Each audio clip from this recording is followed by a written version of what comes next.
Jenny is an ordinary girl who works in an office and enjoys her life, enjoying every new day. The heroine, in a good mood, returned home late in the evening as usual, without thinking about anything bad. But suddenly, she hears the whistling of wheels, after which she is immediately blinded by the bright headlights of a truck rushing straight at her. Just a moment and the realization of her own death. Suddenly, the heroine opens her eyes in a wonderful place, realizing that she has found herself in a novel. A couple of seconds later, she realizes that she is in the arms of the mesmerizing Prince Albert.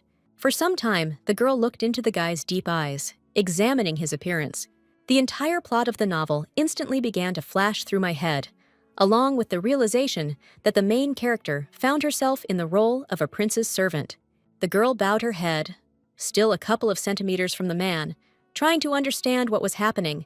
At the same time, this wonderful guy, with an amazing appearance in the form of snow-white hair and red eyes, looked emotionlessly at the girl. Sharply realizing what she had just done to the prince, Jenny was shocked, completely at a loss as to what she should do now. Prince Albert is extremely handsome. He is a skilled swordsman, superior to everyone. No one can compare with him. The guy was a very famous person, loved by everyone, someone who can be endlessly admired. King Rostat was very jealous of the prince and hated him with all his soul, because in fact Albert was not his own son. The man was impotent, which is why he could not give offspring to his family. Everyone around knew about it, whispering and discussing it. Because of his complex, the king decided to choose a completely unremarkable child as his successor. He became the current prince, whom many admire so much. Having lost all his relatives, Albert became an orphan and was completely alone. The king could not even suspect that in the not-so-distant future, the boy would become such an outstanding ruler who would be so admired. Because of Rostat's enormous anger and hatred, the prince was arrested and imprisoned in a high tower based on a slanderous denunciation. In this frightening place, about 30 powerful magicians cast a powerful spell. But the guy was not alone there. In addition to himself, his maid was imprisoned in the tower. The king wanted to destroy Albert so badly that he locked him up with the very same maid who was madly obsessed with the prince and wanted to get his attention in her direction. It was noticeable from the hero's behavior that the girl next to him was disgusting to him, and there was a great desire to hide from her. Rotat gave the maid a magic wand so that she could control Albert as she pleased. It was she who was the key to the exit and entrance to this very magical tower. The guy's life was completely in the hands of the maid, but she was so strict with him that without her permission, he couldn't even just go to the kitchen. And starting with the usual hug, the kiss she desired, she ended with much more. She did everything to bring her beloved prince to the very edge. But he was far from stupid, and after he cleverly and skillfully seduced the maid, he finally managed to get that magic wand. And finally, after the moment of Albert's imprisonment, slowly but exactly a year passed. The boy got out of this terrible tower and slowly stepped through the forest. First of all, he did what he had wanted and dreamed of for so long. He finally dealt with his warden. Even through her tears and pleas, the guy would never leave this girl alone. Just a couple of seconds and he struck, killing his maid, whom he disliked so much. Dying, the girl did not make a single sound, not even the slightest squeak. It's a pathetic death for a minor villain in this novel, but Albert doesn't have an ounce of pity for it. So, going back to the beginning, it turns out that now the villain from the novel is Jenny. Smiling his charming snow-white smile, Albert asked if the girl wanted to receive another tender kiss from him. The girl suddenly came to her senses and pushed the attractive guy away, shouting for him to stop. The prince, turning on all his charm, begins to approach Jenny, asking her to show him the magic wand. Being close to Albert, her thoughts are confused and quickly replace each other. The girl doubts, completely not knowing what to do and how to act. After many doubts, she finally hesitantly hands over the magic wand. The prince, who did not at all expect to receive it so quickly, begins to silently examine and carefully touch the object, admiring it. Jenny, with fear and tears in her eyes, simply watches, waiting for his further actions, realizing that as soon as she succumbs to his charms, her quick death will come. A girl, modestly sitting at the table, examines a magic wand with a bright red stone at the end. The heroine mentally calms herself down, reflecting and thinking about how she can change the sad ending of the novel. What needs to be done for this? The girl becomes more confident with every thought, clutching her magic wand and realizing that this is the very chance to live a new and different life. A couple of minutes later, Jenny walked more and more confidently straight to the prince, deciding to offer him a cooperation agreement so that she could give him the wand that Albert so needed, and in exchange, her life would be a guarantee. The girl is extremely lucky that only a week has passed, and she has the opportunity to change their relationship. Having reached the guy, she called out to him, albeit with excitement, but smiling. He, in turn, turns on his charm again, wanting to quickly get the wand. The girl quickly becomes captivated by the prince, but still continues the dialogue, realizing that he is only pretending to be interested in the heroine. Albert doesn't understand what she wants, but after a couple of seconds, he continues to pretend to be charming. He relaxedly asks what the girl wanted to discuss with him, not at all expecting her further words. Just a couple of seconds and actions, after which a sheet of paper lies on the table right in front of the prince's face. Jenny sits down opposite, and slamming her fist on the table, confidently declares that she proposes to conclude this agreement, which is that very sheet of paper. The guy, who at first does not take her words seriously, begins to joke that the condition is his body, believing that this is what she wants. The girl immediately shouts that this is not so, and this is not at all what she wants. Albert, in turn, even after these words, persistently continues to flirt, claiming that she probably likes him. He gently touches her long hair, ingratiating herself and seducing her. Jenny has thoughts that even though she is in the body of his maid, she is not the one who should be here. The heroine realizes that if she told him this, he would definitely consider the girl crazy. Now she just wants to get out of this terrible tower alive. Finally gathering her thoughts, she again demands to look at the contract she drew up. Jenny tries very hard to convince the prince that she will help him escape, because it will be beneficial for her if the two of them leave the tower. This girl only wants a peaceful, calm life with prosperity. She foresaw everything, and even prescribed that there would be no actions that would disgrace him. The prince, in turn, is extremely cautious towards her. He cannot believe that this is the same maid who was with him all week before. She seems very suspicious to him. The heroine pretends that the kiss changed everything. Supposedly, she realized how much she was mistaken, and this reminded her of her fate. Jenny gets confused in her words and says the first thing that comes to mind, blurting out that she will immediately die as soon as the guy leaves the tower. She seems increasingly strange to Albert and does not understand what came into her head during the kiss. The girl can only say in her thoughts what is supposed to happen in the future according to the plot. Suddenly, the guy stood up and, approaching, called her by the name of his maid. He gently touched her hair again, looking straight into her brown eyes. In a couple of seconds, he moved his hand to her neat chin, saying beautiful words, seducing her for his own benefit, which she understands very well. He looks at the girl and asks her to come closer to him. Although she asks why she should get closer, she actually understands everything perfectly, knowing that he will kiss her. At the same moment, the realization comes that right now, she can gain the prince's trust. Albert at this time continues to charm the lady, asking if she wants this kiss.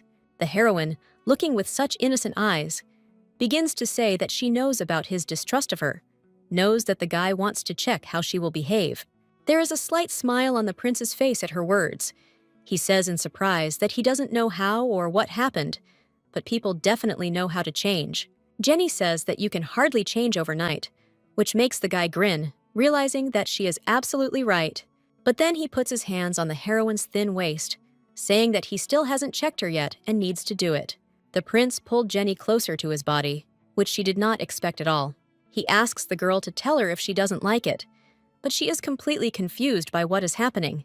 The heroine does not understand why she would like it and is very lost, not knowing what to do. Finally, Albert pulls her closer to him, gently, tenderly touching and slowly kissing her. All the girl's thoughts are about not reacting to the kiss. The guy opens his bright red eyes slightly, looking into the face of the girl opposite. Suddenly, unexpectedly for the girl, he pushes her forward, which makes her more scared. Within a few seconds, the heroine is again pressed against someone else's body, enclosed in an embrace and a tender kiss. The completely flushed girl was only thinking about when he would finish kissing her, how long it would last. Suddenly, she felt that they wanted to lift her dress, and she only became more scared. Frightened, Jenny lay there, only hoping that this would all end as soon as possible, and that Albert would not dare to move on to something more. The prince began to slowly and gradually pull away, and sweat flowed down the girl's face from excitement. Finally, he pulled away completely, and only at that moment was she able to calmly exhale, blushing like a tomato. He turned around, carefully examining her and her reaction for a couple of seconds. Then the prince sat down next to the lady, asking if she would show him that very contract. The girl's eyes immediately lit up, and she sat up abruptly, saying that she would show everything. And here they are again, sitting at the same table, exactly opposite each other. After reading the contract, the guy begins to wonder why he should believe her. Jenny explains everything to him, showing and telling him where he should sign the contract using her magic.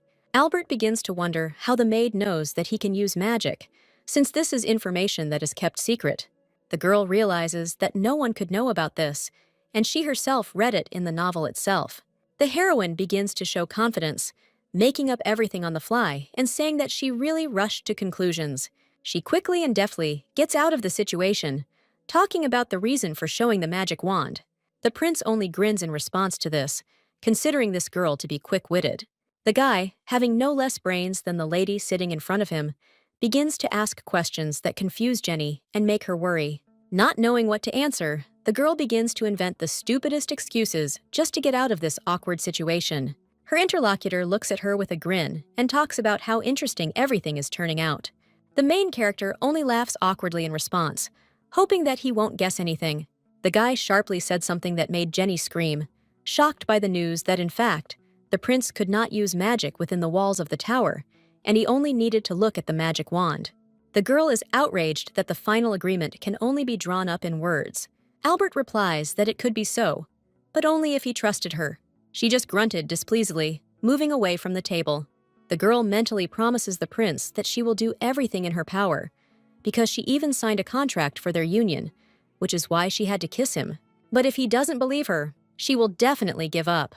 Jenny again begins to explain to him that they are on equal terms. They are both in the tower, and she is ready to fulfill all the conditions of the contract. But she expects the same thing in return from the prince. She sets only 3 conditions for them, the first condition being that after escaping, she must have a guarantee of survival. The second condition is that Jenny must have money and live in abundance. And the third and final condition is that there must be complete immunity from each other, without permission. The lady is confident that Albert will be able to fulfill all these conditions. In the contract, she also indicated that if the conditions were not met, both would be punished, and it would cost them their lives. With some surprise, mixed with admiration, he says that the girl is telling sincerely. In response, she says only what she has always been sincere. After telling Jenny to bring a pen, and he would sign the contract, she immediately ran off to get it. A pen in the form of a feather, a couple of movements, and the signature is already on the paper. The prince clarified whether she would definitely not regret it, grinning. The girl asked in surprise why she should regret it. Albert smiled slightly as he signed the contract and turned on his charm and said that she seemed to like his body. The heroine, in response, only sighed doomedly, answering that, in the face of her own death, all desires immediately disappear. She also signed the contract right after the prince, and finally everything is ready. Smiling tenderly and holding the contract in her hands, Jenny promised that she would try with all her might to help the guy get out of the tower. In response, he only bowed, smiling charmingly, and in return making a promise that, like her, he would try.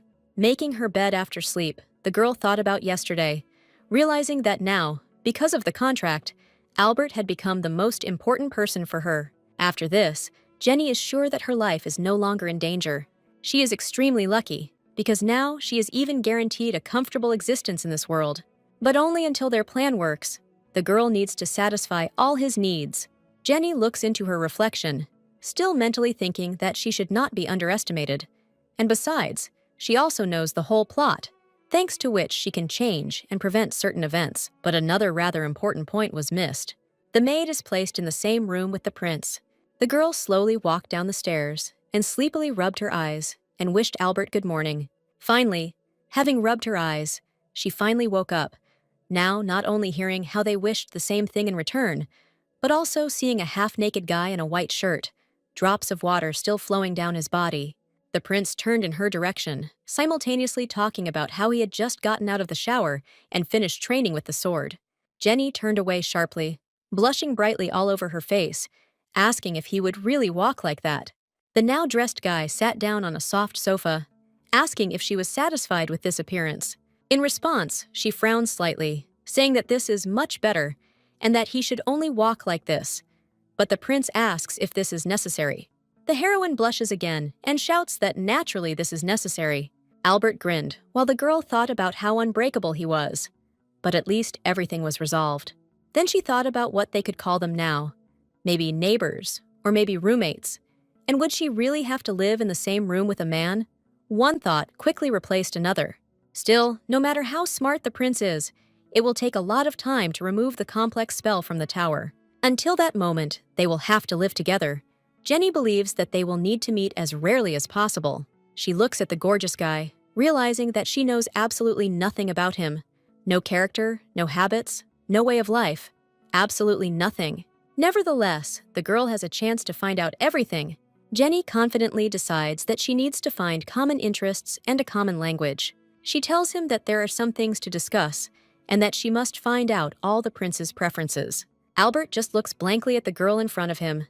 Although he asks why say such provocative things, the interlocutor immediately asks what kind of food he likes. Both look at each other in confusion, repeating the questions they asked each other. After a couple of seconds, the girl bursts into laughter, saying what is he thinking about, because that's not what she meant at all. Jenny begins to explain that while they live together, she is the only one who can cook food for them. She believes that it would be better to immediately indicate their food preferences. The prince only thought for a moment, then said that he actually did not have favorite dishes, so let him cook to his taste. After these words, the girl's eyes immediately sparkled. The heroine claims that she will decide everything and wants to cook her favorite Korean food. And the reason why she chose this particular cuisine is that it is now in the novel. The events move to modern times, when Jenny was still alive. The girl lay there and read comments about how Korean food in a medieval novel was something very strange and unthinkable. She read this in shock, because the same soy sauce paste is impossible in a Western country. But Jenny decided to realize this, and all the blame lies entirely with the main character, because she is from Korea. She wants to cook her native food. She knows perfectly well what can be done with this or that ingredient. She has everything to cook Korean food. Everyone liked this food, and Korean cuisine spread more and more. Albert was very interested, and that was the end in the end. Jenny thought in the present tense, and tried to remember how they continued communicating. What was still in her thoughts was that the main character of the novel is a cook of Korean cuisine, and Albert seems to like her. Collecting her thoughts, she finally approached the guards, saying that it was already 8 in the morning on Monday, and it was time for her to deliver a report for the king. In her letter, she talked about how she bullied Albert in order to gain the trust of the ruler, while at the same time giving orders to the sentry so that he would bring her everything she needed. The girl is happy that the real maid has already written a report. After all, if Jenny had written it herself, the king might have suspected something. She must try very hard, otherwise she will be executed. The watchmaker put the box in front of Jenny, saying that he had brought everything she asked for and was wondering if she needed anything else. She holds out a piece of paper, answering that he should bring everything that she wrote. The boy is indignant, asking why she needs all this. But the girl lies that supposedly this is all in order to torture the prince. She begins the story that according to her plan, the prince will starve until his stomach sticks to his back, and she will also feed him spicy food. After which he asks to convey a few words to His Majesty. With firm confidence, the girl says that the prince will be her cornered mouse. Returning to the tower, Albert praises her, saying that she did a good job. With a grin, he asks if she really was going to torture him. Jenny screamed indignantly that of course not, and she was only trying to gain their trust. After all, it's true that in order to get the ingredients, the heroine must come up with something before the king becomes suspicious. But she had no other choice. Now she is in the role of a villain. But after reading so many novels, the girl could not even think that she would have to play this role herself. Her eyes sparkle again. She can't wait to start cooking, and she claims that the best dish will be coming soon. The prince, in turn, begins to joke that he is afraid of being poisoned by this food, and suddenly she actually wants to kill him. After that, Albert laughed, and the girl looked at his sincere smile. After eating, the prince begins to talk about how his maid has really changed, talking about how she used to be interested in his body, but she cooks so deliciously. The girl understands that in fact she is another person, but Albert should not know this. Jenny makes up a story on the fly about how during the kiss, She realized how stupid she had been. The prince is not stupid and understands that there must be a reason why our heroine has changed so much. He still doubts her. The lady realizes that she is truly a different person now, and the guy will need time to get used to it. She abruptly says that there is something else that she would like to tell the prince. She stood up, starting to say that this would surprise him a little. Then she asked him if the prince knew that he should not fall in love with Jenny, even realizing that even though she is in a fantasy novel, everything has its own pattern. After all, if you suddenly change places with the obsessed one, then the main character will definitely fall in love with her. In addition, the girl now has no desire to fall in love with anyone. After all, in the end, Albert will kill her in the end. When the boy was only 8 years old, he was almost poisoned. Albert was born into the family of a real count. But even though he was of blue blood, he never lived like a nobleman. And the reason was simple. The shocked boy coughed up blood, not understanding what it meant, while the servants shouted that the prince had been poisoned. It was only by a miracle that he managed to recover, even though they tried to take his place. As a result, everyone killed each other because of the desire to seize power. After the death of his entire family, Albert hoped that his life would finally change. But in the end, he found himself locked in a terrible tower with his crazy maid. And Albert no longer has such trust in people. He is not sure whether he is able to love someone now. And although this is a romantic story, it will definitely not be Jenny, because her life with the prince is so similar. The heroine lost her parents due to a terrible accident when she had just finished her studies. But no matter how hard it was for her at that moment, there was no time to grieve for them. The girl tried her best not to give up and move on with her life. The main reason why she read novels was that this way she could escape from this cruel and harsh reality without paying attention to her problems. Despite the fact that they were much more important at that moment, she, not knowing how, quickly adapted to her new life, and therefore she did not need love at all. Jenny clearly understood that they could destroy each other like this, and asks the prince to promise that there should be no love between them. Albert just grins, looking coldly and saying that she doesn't have to worry. He will never fall in love with her in his life. The tense girl realizes that her words sound absurd, but nevertheless, who knows? Because there are only 2 of them in the tower. The guy puts his hand on the table, adding that Jenny doesn't have to worry at all, because he definitely won't fall in love. The satisfied girl immediately smiles brightly, rejoicing at these words. The heroine, childishly, extends her little finger to the prince so that he makes a promise and does not forget about what was said. Here he says that the girl looks great. In response, she nervously rubs her hands and replies that it's all because the heroine will finally be able to go outside. Jenny thinks about how she finally wants to take a walk, chat with different people, taste delicious food, and date a wonderful man without wrinkles. But for complete happiness, she only needs a phone and the internet. Albert looks at the girl with confusion after her question about when the prince is leaving. The young man begins to say that getting out is not a problem, but the stick closing the doors was broken. The heroine rejoices, thinking that there is no more magic, and our prince, it turns out, is a genius. Before he can finish speaking, Jenny interrupts him, thinking that there are 3 days or 3 weeks left. But within a moment, he disappoints and shocks her by saying it will take at least 3 more months. The prince explains to the upset girl that if he leaves now, the king will immediately notice. She recalls that in the story, Albert managed to escape from the tower only a year later. Until this moment, the prince had been engaged in self-development a lot, honing his mind and physical strength to perfection. For him, this is the very chance to change everything. The tower for him is only an opportunity for change, which is why he is in no hurry. Albert is well aware of the girl's desire to leave the tower as quickly as possible, but this also takes time. Jenny just smiles faintly, telling him not to worry about her, because she will patiently wait for the right moment. It seems that time goes by very, very quickly in this tower. The week has passed completely unnoticed.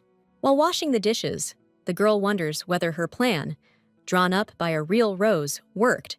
The king had no doubts and sent the ingredients. The heroine cried out joyfully that finally she would at least be able to eat something tasty. Initially, it was very difficult for her to cook something when she still didn't understand anything. The girl considers such a world crazy, but thanks the author of the story for at least not being too clever. Wanting to relieve stress, she rolls up her sleeves, fully prepared, to cook a Korean recipe. The girl was very passionate about cooking, and soon she had delicious tteokbokki. She liked this familiar smell of delicious food. I did the finishing touches by adding a soft-boiled egg on top and was completely satisfied. After this, Jenny wondered if the prince would eat this. The guy looked at the dish doubtfully, not understanding what it was. He pointed at the food, and the girl replied that spicy tteokbokki was one of her favorite foods. The heroine continues to say with admiration that she warned that today's dish would be very different from the others. The prince said that today she was too confident, because before the real maid had fed him only porridge, but the girl replied that she was simply a bad cook. She continued to say that today is different. She made him her favorite food. Suddenly, Albert invites the girl to try the prepared food first. Jenny was not at all confused and said that she would be happy to try first. The girl is very happy about how tasty this dish is and says that this is perhaps the best way to relieve stress. The prince looks at her blankly, completely unaware of what she means. Jenny began to explain that where she lived, this is how they relieve stress. That is, they eat spicy food. Of all the people, she ate tteokbokki. Having put the tteokbokki on the fork, the girl brought it to the prince's face, offering to finally try it, because he hadn't even had breakfast. Albert carefully takes a small bite, chewing thoroughly. The heroine wanted to quickly hear the prince's opinion about her food, asking how he was and whether he felt relieved. She said that this was her own recipe. The guy puts his hands on the table, pronouncing the maid's name, and she is already starting to worry, thinking that he doesn't like it. He breaks her tension by saying that the taste is very gentle and pleasant, after which a slight smile blooms on his face. The girl is immensely glad that the prince liked her dish, which she worked so hard on. She begins to talk, admitting that she noticed that whenever he likes something, Albert begins to involuntarily smile. The guy looks at her confusedly for a couple of seconds, digesting the information. A light blush appeared on his cheeks, and he immediately covered his face with his hand, saying that the dish was simply delicious. Jenny asked if the prince would like more supplements, to which she received a positive answer. After a positive answer, she noticed how the guy blushed even more, to which he began to make excuses, pretending that the room had simply become stuffy, and there was no need to rush to conclusions. Jenny offers the young man eggs. They are a little raw, and if you season them a little, the taste will be simply blissful. Albert smiles kindly, noting how easy it is to make this girl happy. She doesn't understand what's wrong, because when it's delicious and it brings you pleasure, that's real happiness. The girl sees that the prince liked her tteokbokki, and with a kind smile asks that he will really resist such happiness. Albert began to talk hesitantly about the fact that he doesn't really know what happiness is. He just feels good at the moment. Finally, he admits that eating with someone is very pleasant for him.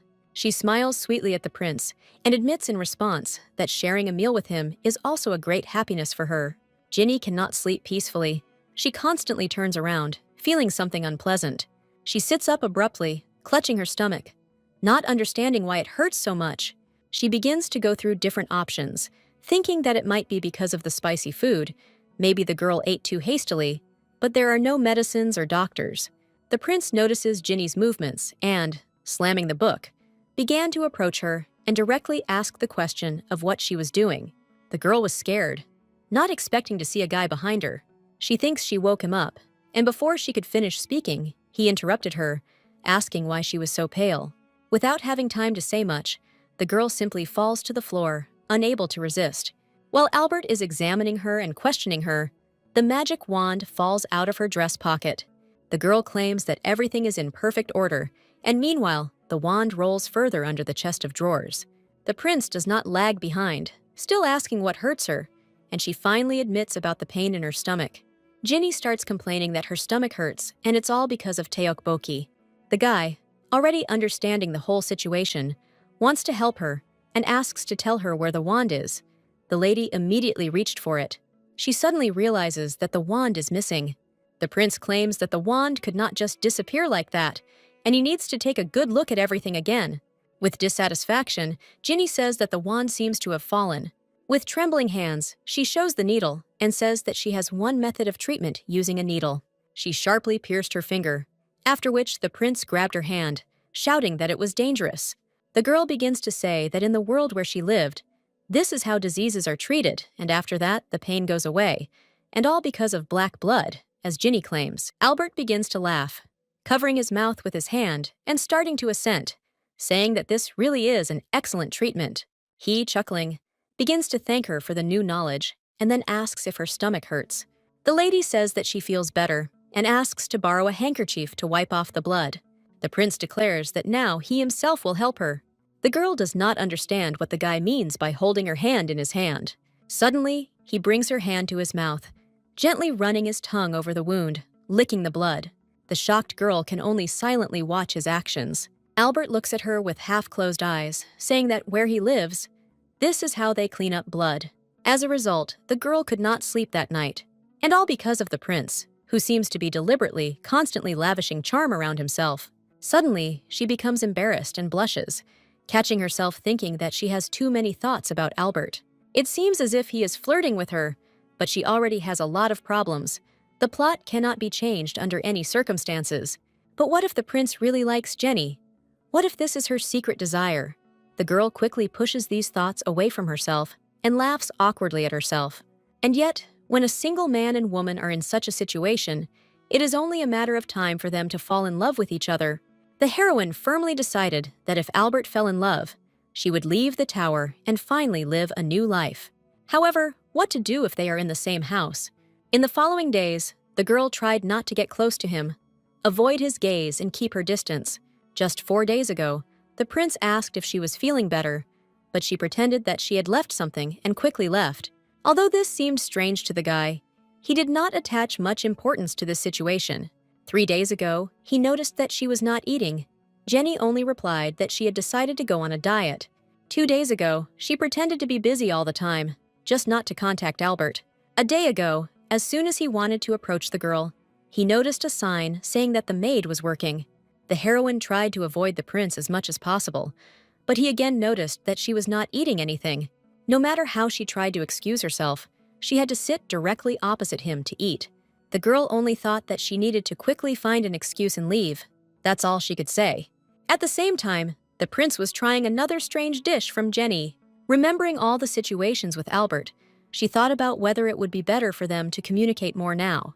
The girl's eyes lit up, and she loudly suggested getting a pet, because the two of them were already getting bored. The pleading eyes helped, and through the prince's doubts, he finally agreed to a new tenant. The king accepted the request, allowing her to have a pet.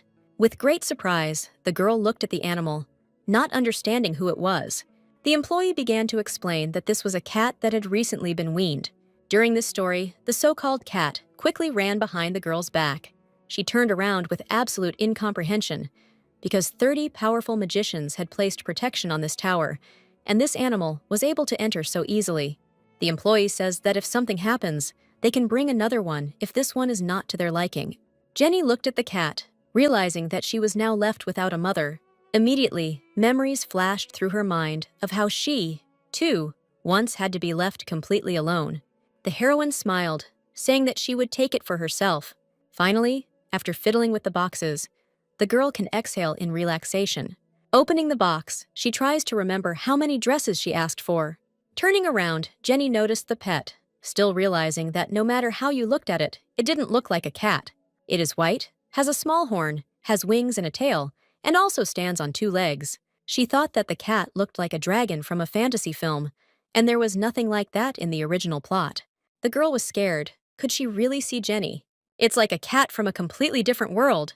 Despite the fact that Albert was keen on reading, the heroine ran all over the tower, calling him, and finally burst into the room where he was sitting. The guy, completely engrossed in his reading, didn't even look up at her. Now she shouted for him to look in her direction, putting the unusual pet forward. Jenny begins to tell how this happened to the soldiers who brought a huge cat.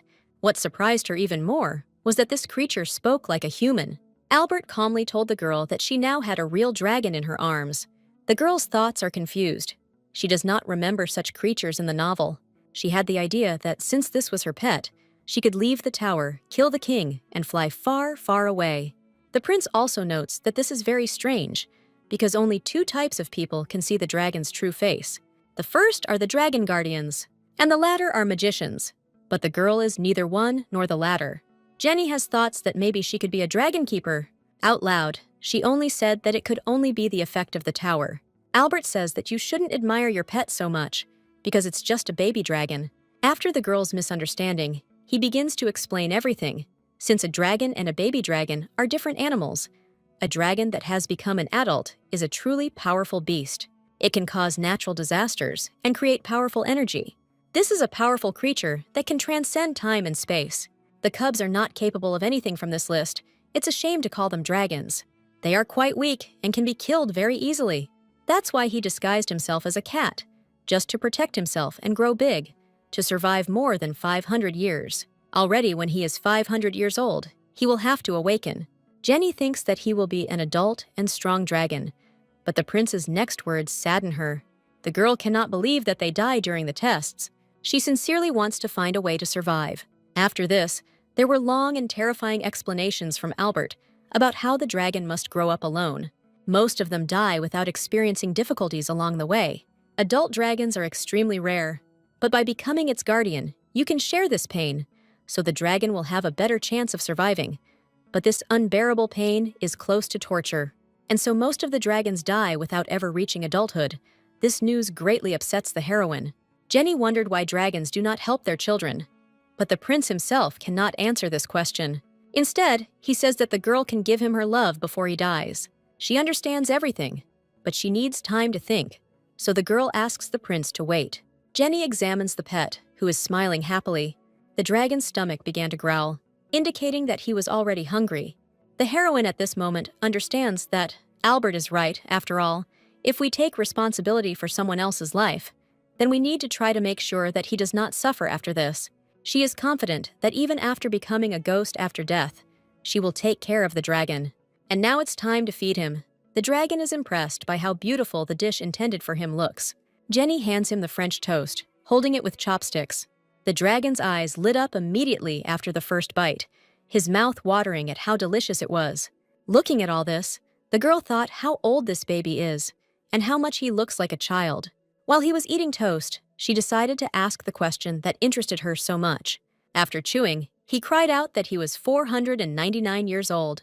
At this moment, the heroine simply froze, realizing that there was only a year left until he turned 500 years old. Jenny was horrified by the realization that this sweet baby was so close to his death. And will no one really help him if the heroine leaves him now? She wondered how the dragon lived all this time. He began to explain that he was just sleeping all this time. He went into the cave and remained there all this time, completely alone. Jenny is very sad because she doesn't want the baby to die like this. She immediately begins to remember how her parents once died. The girl remembers the times when she thought that there was no point in living alone. But there were friends and colleagues nearby, forcing her to live, giving her at least some meaning to existence. With them, she was truly happy. Even such fleeting joys gave her the necessary support. There is no way she will let this baby leave the world so quickly. She is sure that she will find a way to save him. Jenny decided to find out at least his name, to which the dragon replied that he did not know him. The girl is outraged that he doesn't even have a name, but very soon she gets a great idea. She cried out the name Haiyan, meaning white snow, just like this baby. Now the heroine smiles, inviting the baby to live together under one roof, just like a family. The only small problem left is how to tell this news to the prince. Noticing his heavy sigh, the girl asks if everything is okay, to which Albert explains that everything is so difficult, and he really hoped that he could finish it today. Jenny asks what the prince is doing, because last time he said that it would take another 3 or 4 months. But the guy has a plan. The heroine thinks that he really is a genius, and his face is so thoughtful. The girl told the prince that there was something on his face, and as soon as he asked what it was, she joked that Albert had a handsome face on his face. A smile appeared on the young man's face after a short, awkward pause, because of such a stupid and innocent joke. Jenny, noticing his smile, also smiled, seeing that this smile was truly sincere. Then she turned away, telling him how excited she was that she would soon be able to get out of the tower, and the guy, in turn, wondered what she would do when she was free. The heroine begins to dream, saying that she will find a decent city and begin to live like a landowner. She wants to buy a large plot of land and rent it out to people. She herself will settle in a small cozy house for one person, and then she will definitely not have problems with money. The girl wants to travel, maybe even sail on a cruise ship.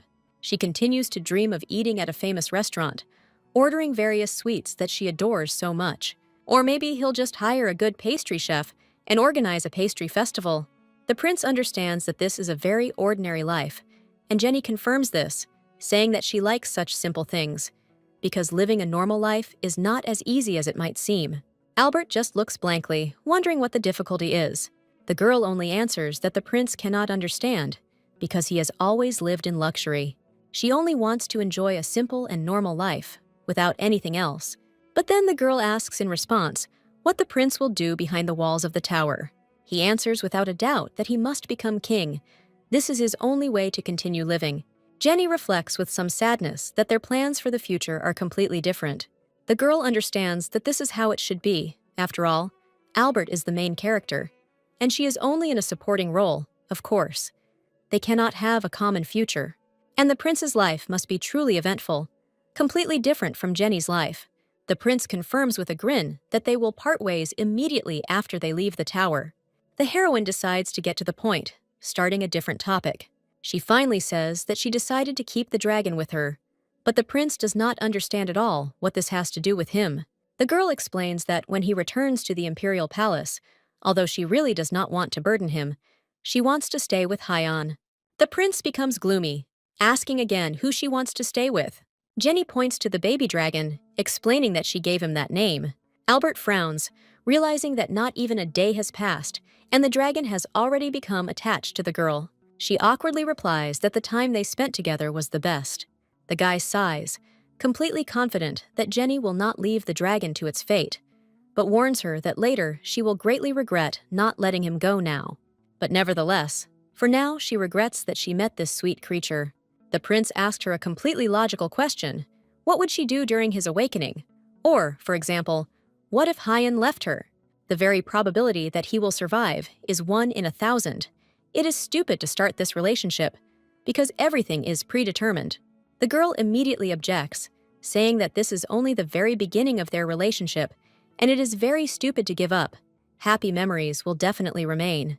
Jenny confidently stated that until that time comes, she would never leave Hyan. Less confidently, she continues that the dragon came here, which means there is still a chance.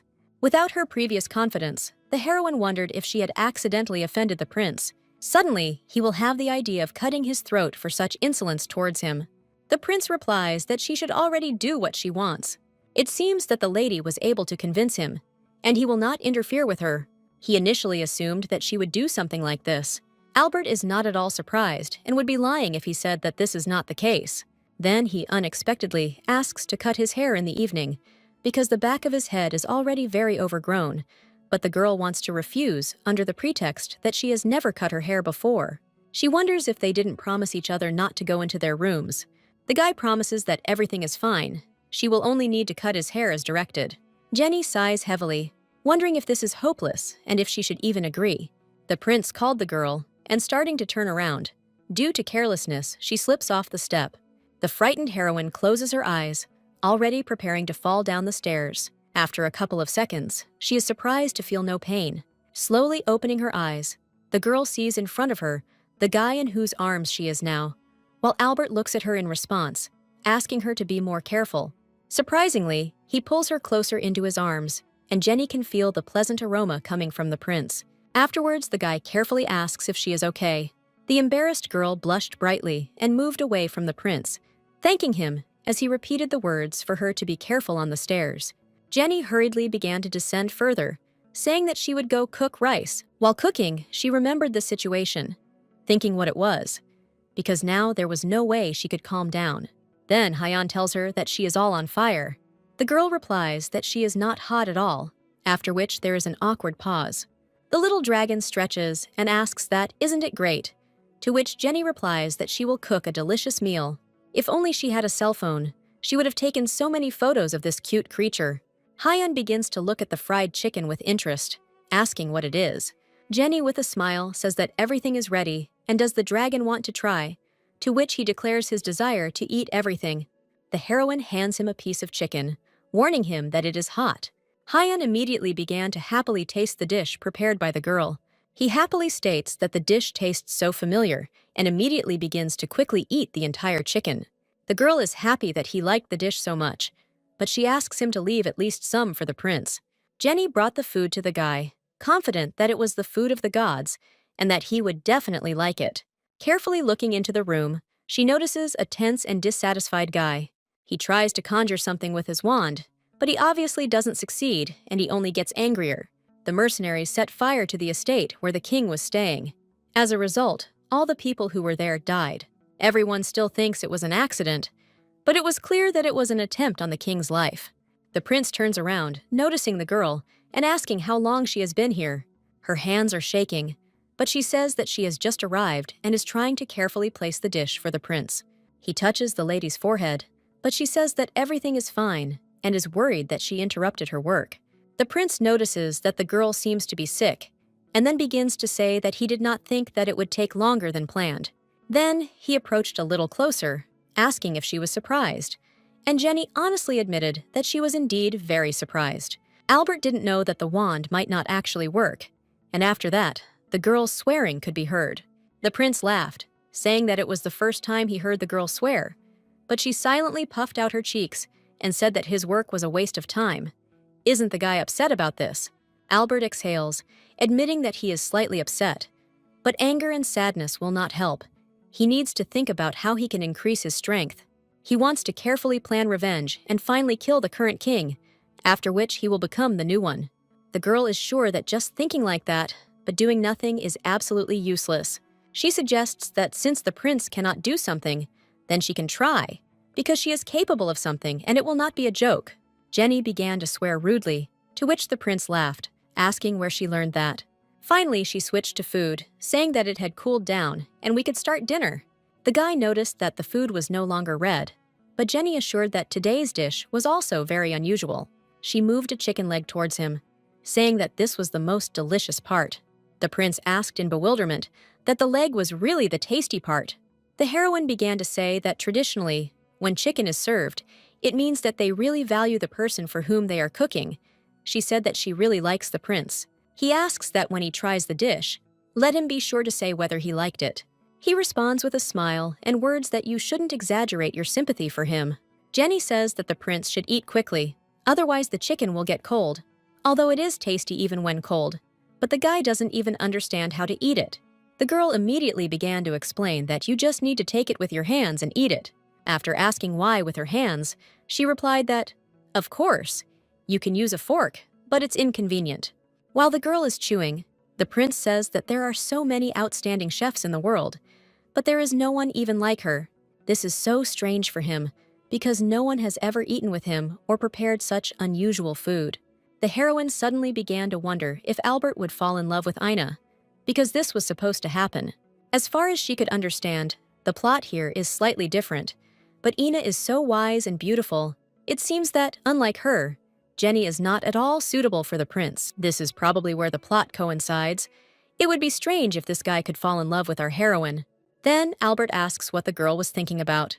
She immediately answered honestly that she was curious if the prince was in love with someone. He thought for a couple of seconds whether to answer, but then said a modest yes. Albert began to tell that it was when he was young that the young man met a girl who was so innocent and pure. He abruptly ended the story, saying that he had answered the lady's question. Jenny is outraged that the story is so short, but when she saw how the guy blossomed after taking a bite of the food, she was happy. She immediately began asking whether he liked the food, how the prince was feeling, and whether he was feeling better. The girl sincerely hopes that the food he ate at least somehow comforted him at this moment. She knows that even if the guy doesn't tell her anything, it doesn't mean that everything is fine. Albert bowed his head slightly, thanking the girl opposite him. She smiled sincerely, glad that Albert felt better. The prince was so unfairly imprisoned in the tower, that's why the girl understands his situation. Albert approaches the magic wand and takes it, and then asks a certain Liam what happened. He addresses Albert as his master. He says that although he knows that the prince must be upset about what happened today, he has something to tell. The prince says that everything is fine. There is no need to worry about what happened. Now it will be better to focus on work. Liam begins to say that first he will report on the state of the magic tower. Having done a good job, he has compiled a list of all the magicians who participated in the imprisonment. A check of them all will begin very soon. Half of these magicians are wanted. It is possible that Albert will be able to come out soon. The prince realized that since he was saying that, he had some kind of problem. Liam knows that the young man always says that everything is fine, but there is no need to hide anything. He promises that he will soon pull the gentleman out of the tower. After leaving, you can immediately get rid of the maid. Before Liam can finish speaking, wanting to ask something, the prince interrupts him. Albert convinces his interlocutor that he knows about the servant's concern, but there is no need to worry about the maid anymore. This child is completely different from the one he knew before, so they will just leave. Liam bowed, understanding everything and saying goodbye.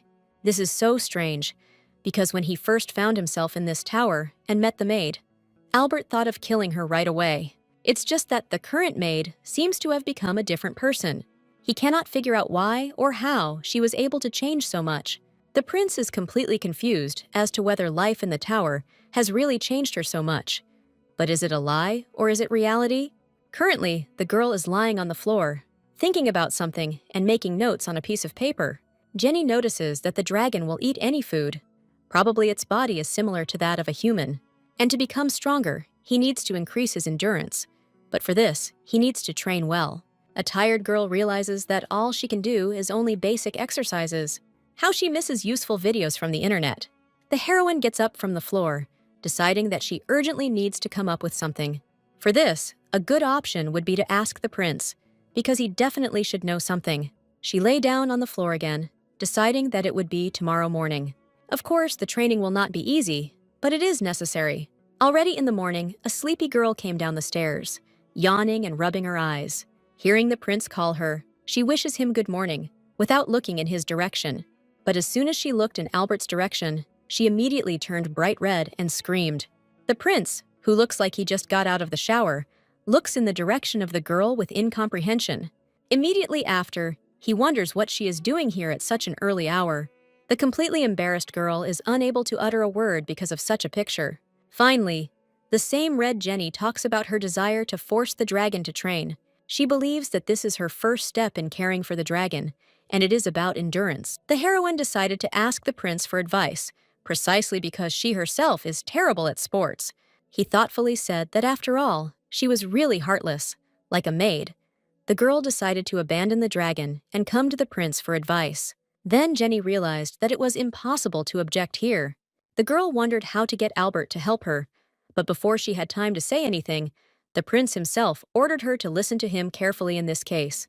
She smiled happily, mentally overjoyed that the prince decided to help her. But then he says that the girl will also train. The no longer particularly happy girl asks if she really should too. Albert grinned, saying that if she agreed to such conditions, then he would help with the training. The girl awkwardly explains that she is not at all good at sports, but the prince demands a simple answer whether she agrees or not. She immediately cried out with grief that she agreed, and how much she loved playing sports. Albert offers her joint training every morning, except on weekends. Still with the same bitterness, she screams how much she enjoys training. She even wants to get down to business quickly. The prince begins to explain that they start from today, but they immediately interrupt him, convincing him to start from tomorrow. The girl runs to the stairs, saying that they should not miss breakfast, and asks the prince to prepare well tomorrow, because she loves him so much. The guy just looks after the lady in bewilderment. When Jenny reached the kitchen, short of breath, she thought about how she almost got caught. The heroine is embarrassed again, realizing that she just told Albert words about her love for him. Blushing even more, she can only hope that the prince simply did not hear this. Suddenly, the lady remembers that today is Albert's haircut day. Sincerely wanting not to ruin everything, she practiced a lot to give him a new haircut. The two are sitting in the same room. Jenny is on the bed, waiting for the prince to finish his work. Finally, he puts the papers on the table, announcing that he is finished and is ready for a new haircut. Exhaling convulsively, she confidently declares that it's time to start. The prince's bangs have indeed grown very long. They must be a big bother to him. The girl leaned towards him, asking if it was possible to cut her bangs, but the prince in response wanted to know how long she wanted to cut her hair. Jenny carefully touched the prince's bangs, being a couple of centimeters from his face, from which she herself was covered with a bright blush. She pulled away abruptly, only becoming more embarrassed and showing herself how long her bangs would be. The guy takes her wrist, explaining that it would be nice if she showed it right on his hair. Only then will he be able to understand and give an accurate answer. Albert himself extends her hand to his hair, letting her run through it. She immediately became worried, explaining to herself that it was just a haircut and she urgently needed to calm down. Jenny awkwardly takes a strand of hair, showing the length to which she intends to cut it. The guy assessed the length, saying that it was quite normal. Finally, she asks you to close your eyes so that the haircut can begin. Jenny took the scissors and comb, starting to carefully cut the guy's hair. She made every movement with tenderness, trying to do everything as neatly and beautifully as possible. At the end of the haircut, she placed all the items on the table, indicating that she had done everything. Finally, the prince opened his eyes, looking at the girl with her new hairstyle. Only now was she able to breathe out calmly, thinking that she had almost died from the tension. But soon, she only became more tense because of the prince's silence, assuming that she had done something wrong. Instead of answering, Albert takes her hand, still looking silently. Only now did he say the maid's name, getting up from the sofa and squeezing her hand tighter. Suddenly, he leaned towards the embarrassed girl's ear, unexpectedly offering to kiss. Jenny, in confusion, wants to ask him about something. But before she has time, the prince again says that he wants to kiss her right now. She just remains silent, looking at the guy opposite. Now her eyes are closed, and all she can think about is that she can't do this. The girl does not understand why she is unable to push the prince away from her and gives in to his kiss. They pulled away from each other and didn't say a word, just staring. Albert put his hand on the girl's hair, stroking it. She thought with awkwardness that the guy saw her as a simple maid and nothing more, but she actually liked Albert. Her thoughts suddenly change. They simply cannot be together. Then she decides to say that they need to talk. The heroine asks with embarrassment whether the prince still likes her, afraid to hear the answer. In response, he frowns slightly, silently looking at her. The prince is interested and asks to answer his question about what the maid really thinks about him. Jenny can't say a word, completely stumped. She honestly admitted that she was in love with the prince, to which he smiled contentedly. But the next second, he became gloomy when he heard the girl's words, that this was not love. He was interested in another question. Why did the heroine kiss the guy? She modestly bowed her head, explaining that the prince was too handsome to refuse. Albert decided to remain silent, smiling weakly and exhaling. Gaining confidence, she raised her head, demanding that her question be answered. He could only admit that he didn't know why, but he cared about the girl. After these words, thoughts in Jenny's head began to quickly replace each other, and she, pressing her hands to her chest, reminded the prince that he said that he would definitely not fall in love with her. Now the guy awkwardly admitted that this was how it all happened.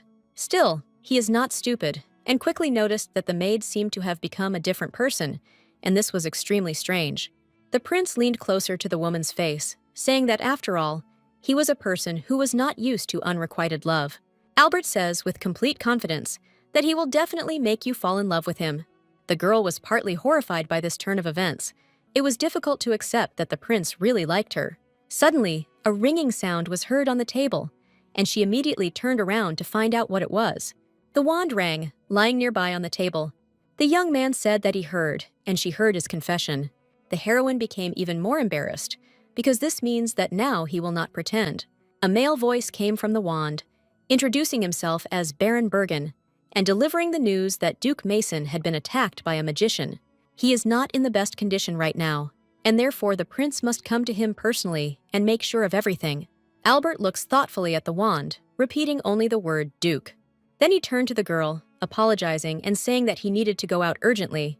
Already in the evening, they stood collected, and the girl, with a dragon in her arms, wondered how she could get out through the soldiers.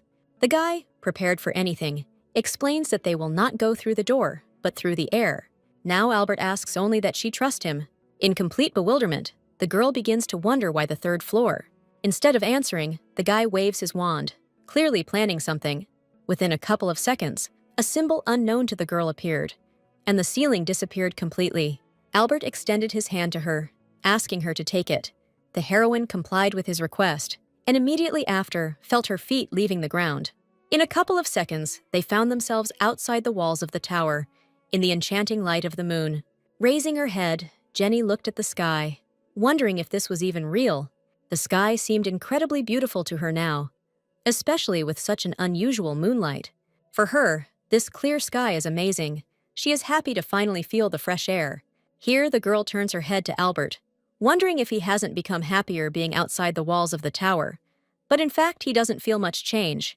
It would be better for them to go now, because after they got out, they need to teleport. Duke Mason lives in the north, after all. Jenny immediately began asking what kind of duke he was, whether he was stupid or handsome, and the guy told her about how popular Mason was among young ladies. But the prince warned that if she was so interested in this, then it would be better to find out everything in person and not to talk about other men at all in Albert's presence.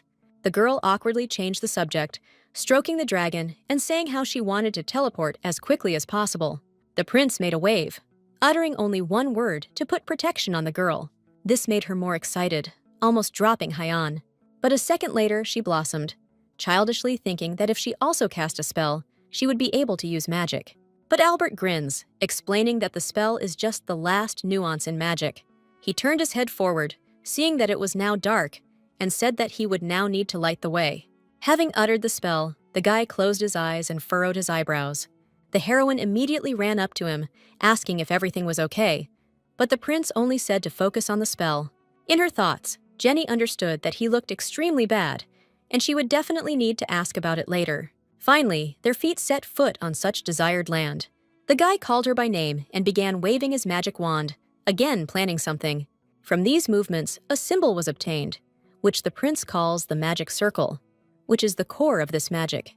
The guy explains that it's all about skills and knowledge, and Jenny behind him smiles shyly, realizing that it seems he decided to explain everything to her. Having finished with the explanations, the prince says that they have to go. Holding hands, the girl became embarrassed again, thinking about whether she had to hold Albert's hand, and at that time, he began to use magic. And then the previously sleeping dragon said that this was a useful magical power. Jenny thought it was strange. She felt as if she was being sucked in. Suddenly, they appeared near the northern duchy. The heroine immediately began to look around, realizing that according to the date, it should now be spring. But there was still a lot of snow. A tense crowd of people, complete strangers to Jenny, suddenly ran out of the door. They all bowed instantly, greeting their prince politely and respectfully. Albert immediately wondered how things were going here, and they began to tell him that everything was extremely bad. Many people had suffered. At that time, the girl stood there not understanding what was going on. There was not a drop of interest in her, as if she were empty space. The heroine, standing in only a light dress, began to tremble, feeling extremely cold. Here the prince was helpfully offered a warm cape, telling him to put it on. He silently took the cape into his hands, but instead of putting it on immediately, he turned around. Unexpectedly for everyone, the guy puts it on Jenny, saying that it is very cold here. Still, they stand in shock, not understanding what the prince is doing. Wrapping her in a cape, Albert leaned towards her ear, telling her that if she needed anything, she would just need to tell him. The prince began to tell Jenny about the guy opposite. He was introduced as Roger Artias, who lives here and is a loyal ally of Albert. The so-called Roger makes a face, realizing that this is the same maid who was locked in the tower with the prince. Here he worships her, apologizing for being distracted by the prince and not noticing the girl. She was shocked that the nobleman apologized to an ordinary maid, but finally they decided to go inside. The heroes separated, and Jenny, not knowing what to do with herself, went into some room. Albert left her here, going to Duke Mason himself, and Hyan, tired from the journey, immediately went to bed. What then can the girl do alone? She doesn't understand it at all. But when she heard some sound, she tensed up, turning towards the door. The wooden door slowly opened, and a boy emerged. This same guy turned out to be Baron Bergen, who didn't seem very pleased with Jenny's presence. The frowning Baron began to approach the heroine, clearly not in a particularly positive mood. He reports that he doesn't know what magic he used, but it definitely won't work on him and demands to give him some kind of antidote. The guy continued to approach persistently, still demanding that the girl give the antidote in an amicable way. Jenny sincerely did not understand what kind of antidote the Baron wanted to get. Bergen still insisted that she knew everything perfectly well, and the heroine's bewilderment only increased because it was he who suddenly came and began to demand. The girl tried to relax, perceiving him as a client at work, and begins to explain that she does not understand what the guy needs and why he asks Jenny for it. He begins to tell that he noticed that the prince's behavior today is radically different from usual. Even when he learned from a book, or when he looked from afar, he had never seen anything like this before. The Baron accused her of using the potion, calling her a witch. Only now did the girl realize that Albert's behavior was truly strange, as if he was actually under the influence of some kind of spell. Jenny honestly says that she did not give or mix anything to the prince, but her interlocutor resists, confident that this is simply impossible. But if she had such abilities, she would probably now use them on Bergen. This phrase made the guy very angry, and he asked again, grabbing the hilt of his sword. He took out his sword at that very second, intending to cut off the girl's head for such words. Frightened Jenny, feeling the sword at her neck, explains that if this were true, events would clearly have developed differently now. The heroine plaintively explains that the prince liked her so much only thanks to her efforts, without using a drop of magic. It is clear that the Baron really wants to please His Highness, and the girl can grab this chance. She asks the guy if he wants to know how the lady managed to win the prince's heart. The boy put his sword back, wondering how to do this. Jenny says that she turns out to be a good cook, which interests the Baron. She also admits that she doesn't know how to do anything other than spicy food. The Baron wonders if there is another way. But the girl continues the story that she also praises his appearance and abilities every day. But Bergen also does this. It is natural for a prince to receive compliments about his appearance and his skills. The guy shouted that there was nothing special about her doing this, starting to get angry. The girl just grinned, realizing that Bergen had mad respect for the prince. Jenny smiled good-naturedly, continuing to say that she had only told the truth so far. He turned away with displeasure, ending the dialogue by saying that he would later personally ask Albert about this, and the lady then asked him to be careful. Later in the evening, a fireplace is lit in one of the rooms, creating warmth in the room.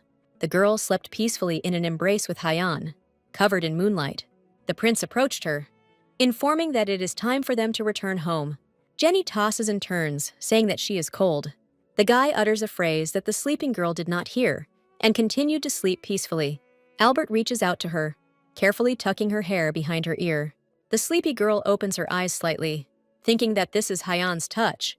But then she sees a guy smiling contentedly, looking at the lady, and then he sweetly asks how she slept.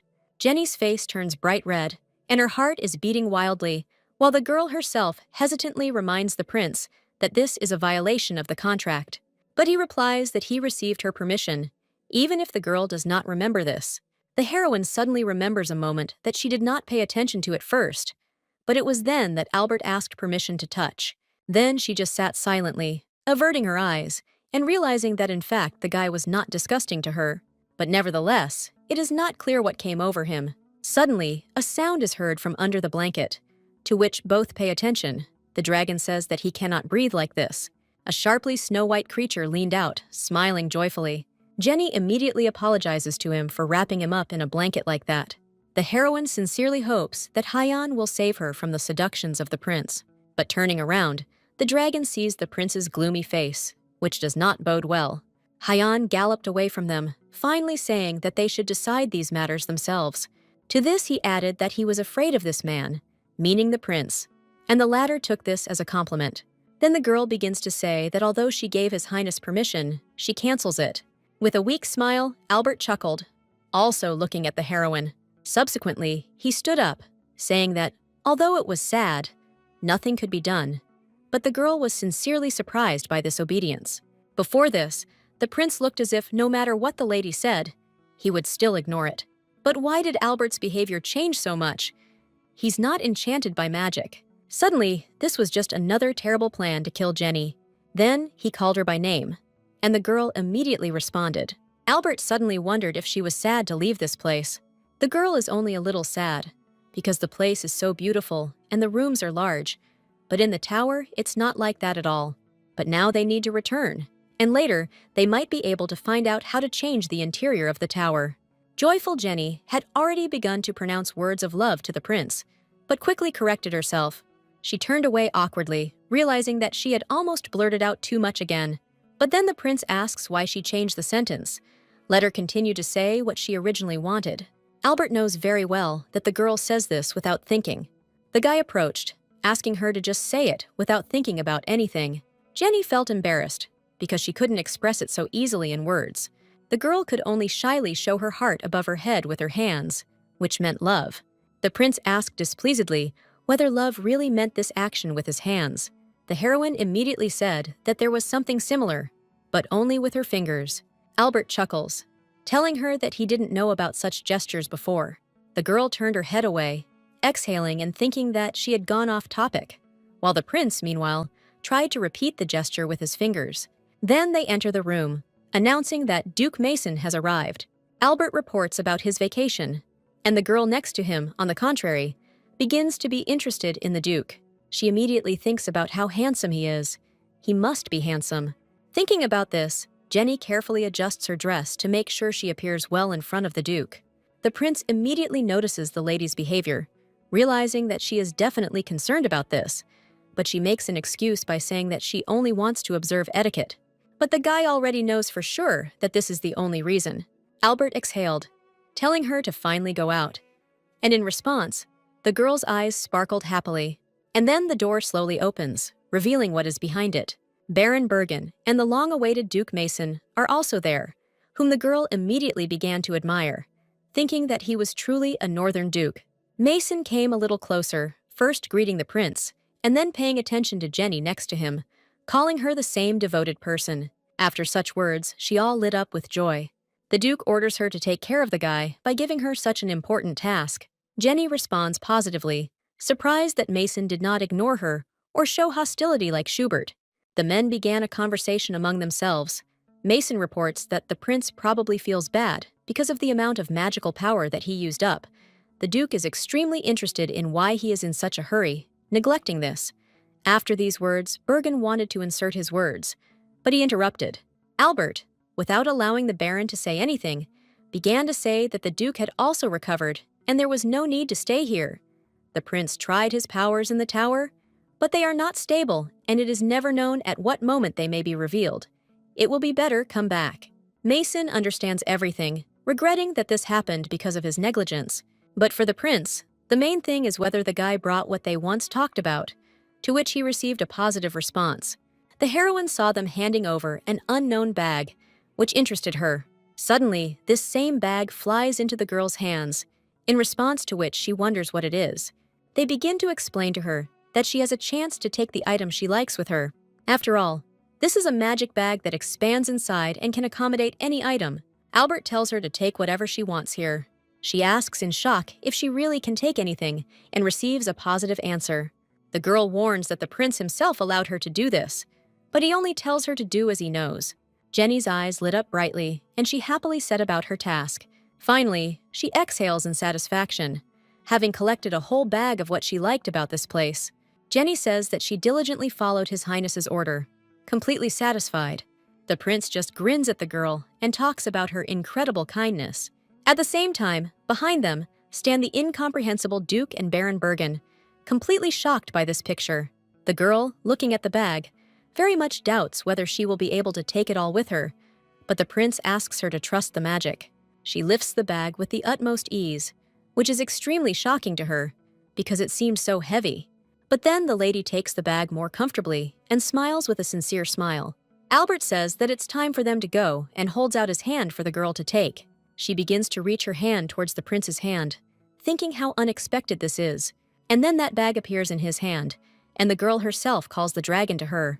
A grin appears on the guy's face, along with the words that now his method will be needed. Jenny blushed faintly, realizing that she couldn't win after all, and so they moved back to their tower, the prince with a bag in his hands, and the girl in an embrace with Hyan. She released the dragon from her arms, saying that he could finally go to sleep. Afterwards, the girl turns to Albert, starting to say that it is also better for him to go to bed. Only now she doesn't have time to finish, seeing how the guy grabbed his heart, bending over. He lies that everything is normal and sends the heroine herself to rest. The lady understands everything perfectly, asking since when this has been happening to him. She comes to the realization that this is precisely why the prince wanted to return back as quickly as possible, and the guy at that moment is embarrassed by the way Jenny found him. She blames herself for being with him for such a long time, but did not notice the illness at all. Hyan also comes up here, wondering what happened here. With sadness in her voice, the heroine reports that the prince is ill, to which the dragon asks whether His Highness will die. Jenny screams that he will never die, but the dragon continues his speech, that if they get sick, they die immediately. The girl shudders from the memory that most dragons do not survive trials. Jenny sharply says that she will definitely show that even if the prince is feeling bad, he will survive. The girl sits closer to him, asking if the prince can get up. Even in this state, Albert grins, claiming that the girl does not value him at all if she says such a thing. After just a couple of moments, he, to the girl's surprise, began to rise on his own. And finally, fully straightening up, he walked forward towards the exit of the room, ordering the lady to go too. For the first few seconds, she looks at the back of the mysterious guy with confusion. But after that, she begins to be very interested in what kind of person he lived. Already in his room, the prince lay with his face red due to the heat, breathing heavily. A caring girl brought water for him to wash his face to make the guy feel better. She placed a cup of water next to the bed and asked if His Majesty needed help. But then Jenny began to worry whether he would understand everything correctly and immediately began to make excuses, saying that all this was selfless. But the prince found it funny, because even a fool would understand that she had come to look after Albert. She felt embarrassed. She really didn't have to explain herself to him. The prince smiled sweetly, telling her to do as she saw fit, while Jenny was burning with shame. The heroine took a clean rag, which she rolled up and began to soak in a cup of water. Sighing, she decides to start the topic and asks to tell him why the guy was hiding it. Albert closes his eyes, relaxing and pretending that he doesn't understand what the lady is talking about. But the heroine vividly remembers that even leaving the tower, he was already feeling bad. He still continued to overwork, although he could simply tell him how he was feeling, and they would take the necessary medications. But this is forbidden to His Majesty. Considering the guy's status, the expectations and burdens placed on him, it's impossible. It's best for Albert to be sick alone. It is not clear to the girl how she can endure for such a reason, because the prince felt bad when they left the tower. The guy completely agrees with her words, adding that the more they moved away, the worse he felt. Usually this happens unnoticed, but Albert seems to have relaxed a lot now that he can speak out so easily. The girl doesn't really consider his condition burdensome. If His Majesty really feels bad, then let him be sick, because there is nothing wrong with that. He grinned, ready to completely obey the lady's words. Jenny notices that this is so unusual. Apparently the guy is really very sick. Yes, even in the morning he was still weak, and therefore became a victim of magic. The heroine's face was covered with a bright blush. After realizing what she was even thinking about in front of the sick person, she stood up, saying that she would bring water, and asking if the prince wanted anything.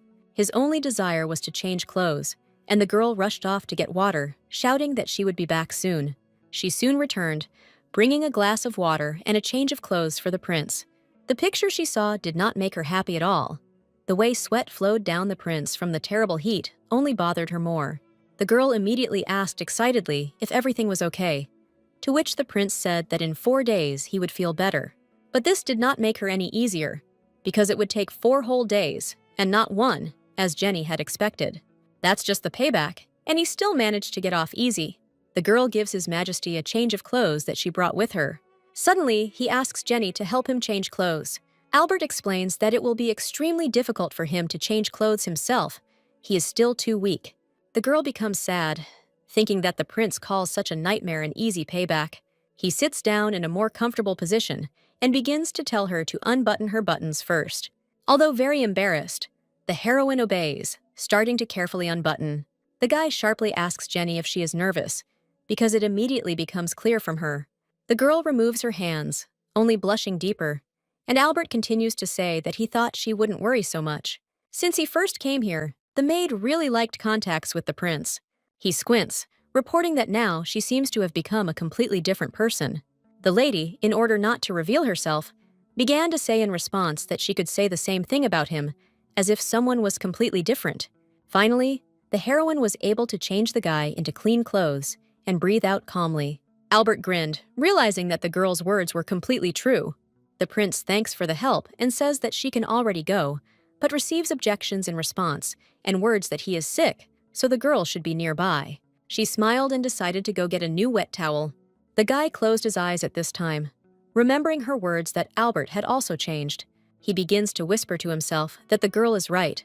From the moment she seemed to become a different person, the prince himself changed. The heroine turned around, asking if the guy said something just now. But Albert only turned his head away from her, saying that he had not said anything. Suddenly, he begins to wonder if the girl next to him is tired. The heroine smiled tenderly again, saying that she was completely fine, so let the prince rest. And again, the guy is ready to obey Jenny's words. Everything will be fine if he puts aside for a while all the thoughts that make his head hurt so much. The girl sat near the bed of the sleeping prince all the time, beginning to fall asleep. Then she stood up abruptly, forbidding herself to sleep. The heroine decided that if she moved, the dream would surely go away. Suddenly, she sees the bag that she took from Duke Mason's castle. Deciding to take things apart, Jenny begins to look at the things in this very bag, taking everything out one by one. She firmly decides to clean the tower while the guy sleeps peacefully in his room. For a while, she walked here and there, arranging things and putting everything back in its place. Unexpectedly, even for herself, there was a rubber ducky for the bathroom. When she finished, she breathed a sigh of relief, satisfied with her work. The room was perfectly cleaned, and all things were put in their place. As soon as the prince wakes up, he will probably be surprised that everything is so perfectly clean. If you think about it this way, then the heroine had never seen Albert sleeping before. Looking at the guy, she realizes that he is even so handsome.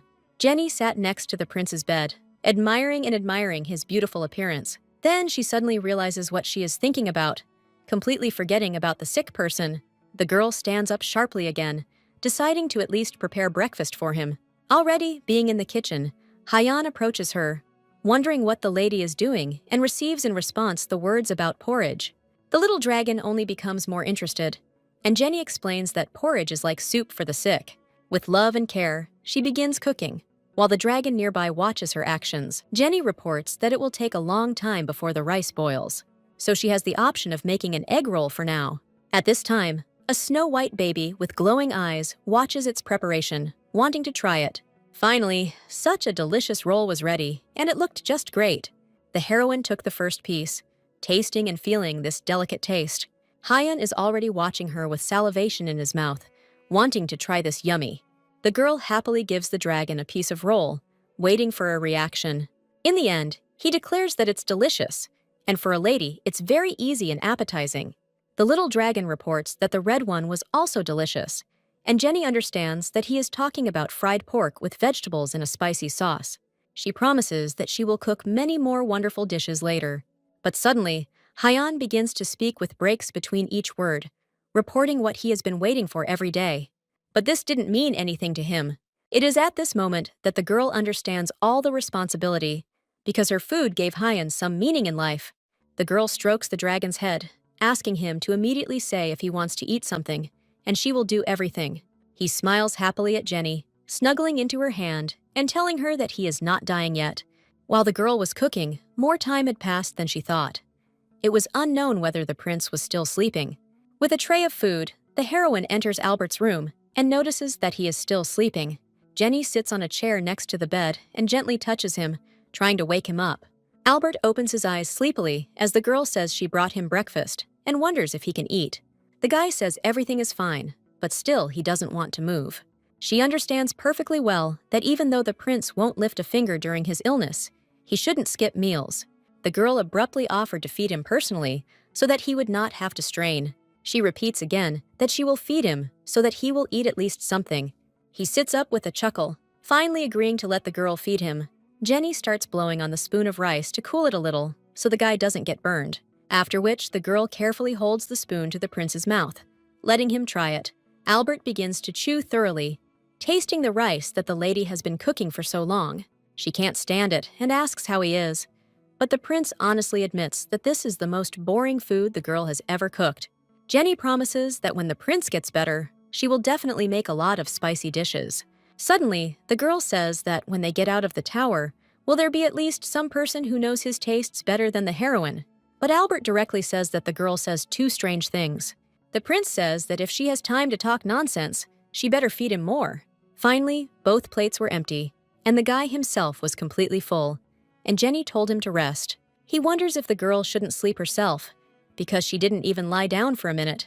The heroine cheerfully cries out that she is not tired at all during this time, and let the prince go to bed first.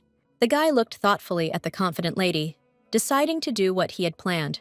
Albert suddenly grabbed the girl's hand, causing her to almost scream out of fear and misunderstanding, after which he began to explain that he would quickly fall asleep, and until then, Jenny should be next to him.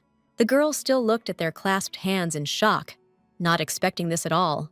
She doesn't understand how this strange situation could happen so suddenly. The heroine fell asleep on the chair from fatigue, sitting like that all night near the bed of the sick prince, just in case.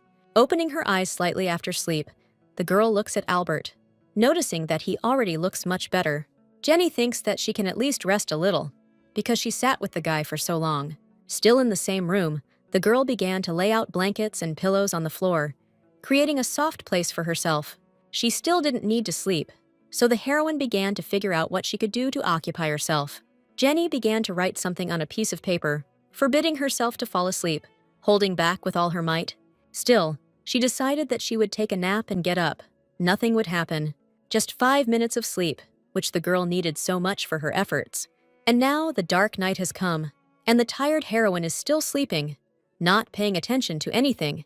At the same time, the prince opened his eyes, waking up and taking a sitting position, wiping his face with his hand. Albert looks around, realizing that he has slept all day and it is already deep night. The guy immediately feels that the tower has somehow changed, but it's difficult for him to understand what exactly, because in the morning he didn't even pay attention because of the pain. And the one who cleaned the tower, creating comfort and order, is our heroine, who is still sleeping on the floor. Albert exhales, thinking about how tired the girl must be of caring for him. Suddenly, he saw a piece of paper with something written on it. The guy took it, examining it, and suggesting that it was some kind of list compiled by Jenny. It was a list of what the girl wants to do when she gets out. She has so many different plans for the future, because she won't be able to live in a tower all her life. And even though it is so selfish and probably wrong, the prince began to enjoy being together here so much. At first, any of her actions caused trembling and strong disgust for the maid. Only after concluding that same contract, Albert gradually got used to everything. It all happened so unexpectedly and strangely, because in the end, she penetrated the prince, capturing his heart. In fact, he felt good not in the tower itself, but precisely next to this beautiful girl.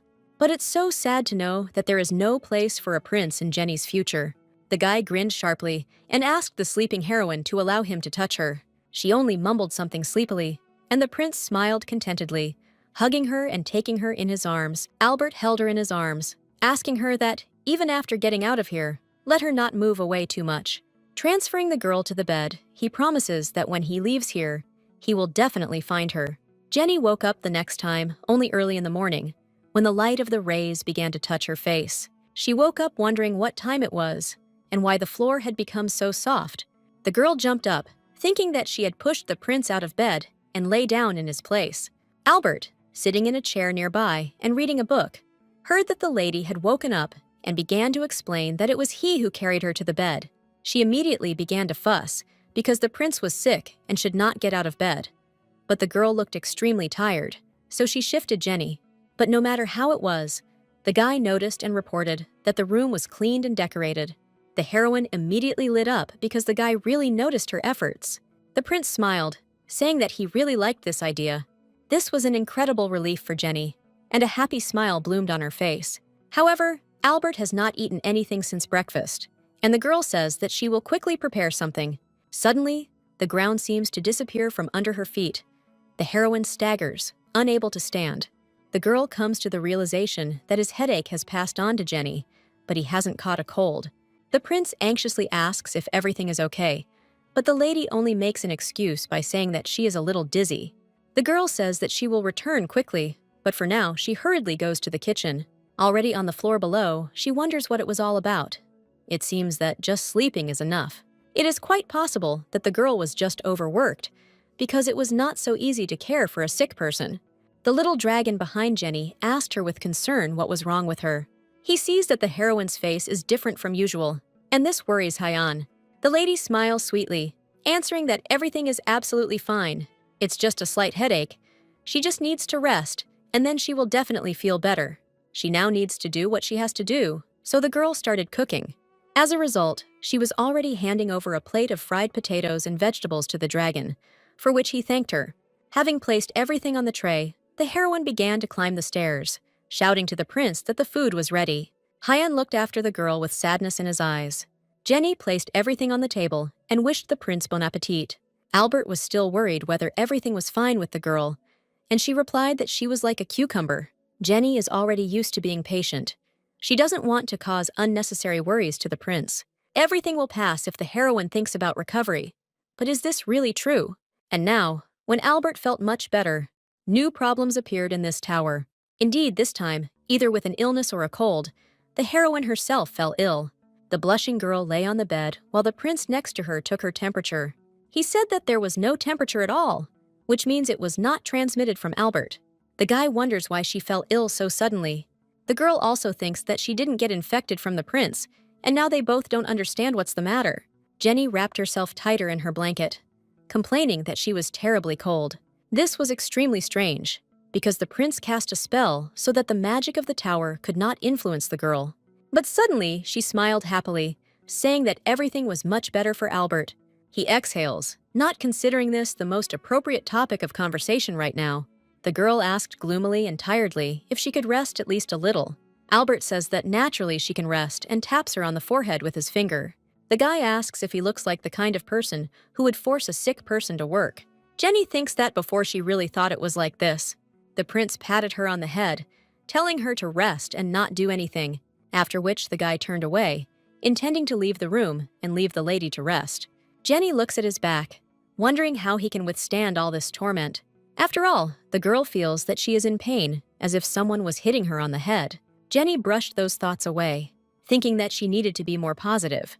But she fulfilled one goal from her list, namely to lie all day and do nothing. Having slept all day, the heroine thinks what time it is and, feeling that her head hurts much less, suddenly you can hear the girl's stomach bubbling, clearly hinting that it's time for her to eat something. Jenny immediately felt awkward and began to hope that the prince had not heard anything. Albert, at that time, was sitting with his back to her, in a chair, reading another book. The girl breathed out a sigh of relief, because who would have thought that she would be so hungry in such a situation? Jenny is glad that she prepared quite a lot of porridge before this. The prince approached her, wondering what she was doing, and the heroine calmly replied that she needed to have dinner. Albert reports that he is completely fine, so it would be better for her to rest at least a little longer. But the girl is hungry and therefore plans to go and eat, to which the prince replies that in that case he will see her off. Albert carefully took the lady's hand so that she would not accidentally fall to the floor. The girl awkwardly thanked him, getting out of bed with weakness in her body. The prince ordered the lady to lean more comfortably on him, and they walked like that. She feels how warm Albert's hands are, or maybe it's all because the girl is sick. Jenny grins, because she is a servant who is taken care of by the prince himself. What will others think if they suddenly find out? Albert walked the girl to the stairs and told her to go, waiting at the bottom. After all, if only he could go into the kitchen, then she wouldn't have to get up at all.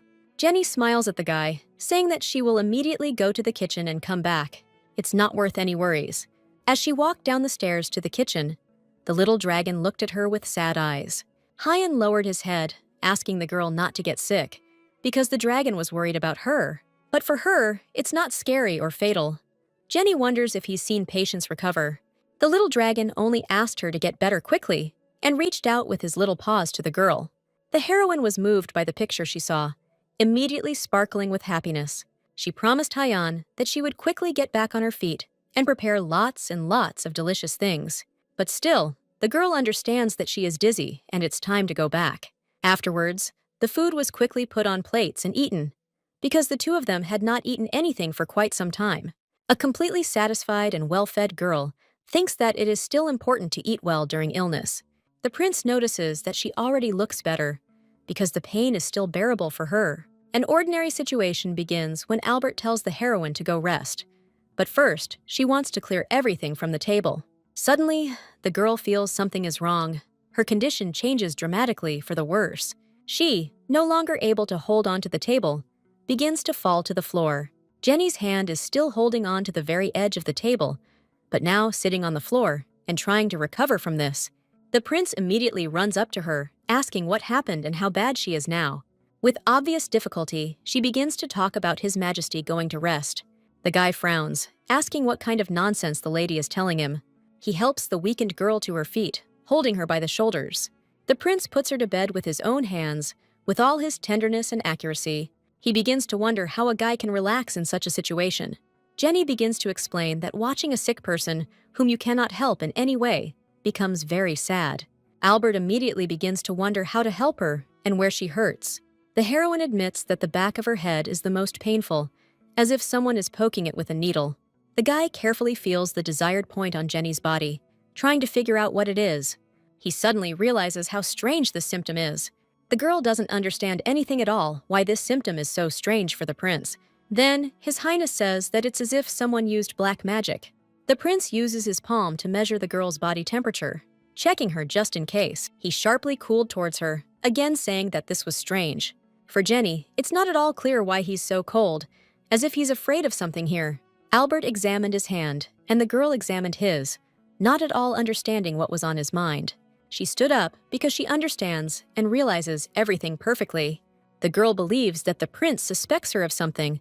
The prince does not even try to hide it. But in response, he silently exhales heavily, scratching the back of his head and finding the right words. Albert wonders where this nice lady comes from with such insight. He touches her hair first, running his hand and twirling a strand of hair around his finger. And then he sharply presses him, asking him to sit for a little while, right next to him. The girl is embarrassed that he didn't even ask for consent, but he brushes it off by saying that he didn't plan anything, but just needs to check. Jenny raises her head, looking at the prince and reminding him that she is still scared. But the guy tells her to freeze so that she doesn't kick, because this is important for testing. At the point of contact between the back of the head and the palm, an unclear blue glow occurs. Jenny immediately relaxes, because the pain gradually goes away, and even breathing becomes easier. Most likely this is the strength of the prince. Albert wonders if she has ever heard of black magic. The girl immediately remembers the evil spell, but once in this world, she was immediately locked in a tower, and therefore she cannot be completely confident in herself. Jenny shakes her head, saying that she didn't hear, but for the guy it was quite expected. The girl begins to laugh, that even realizing that, most likely she does not know, the prince still asked. The heroine suddenly feels extreme pain that tears well up in her eyes. She screams, not understanding what is happening, but it hurts like hell. Albert begins to explain that black magic feeds on her life every day, but also corrupts her soul. The guy concludes by saying that Jenny made her sick, which is very, very bad. She thinks about what kind of life a real maid led, and it's strange that among so many people, Rostat chose her. What is the real reason for all this? Or maybe, in fact, this illness is not accidental, but everything should have turned out this way from the very beginning. Probably, while the girl was in this tower, black magic could not manifest itself. But that's why she couldn't, because after all, this is also magic. The sorcerers installed a barrier inside the tower so that it was impossible to use any spells.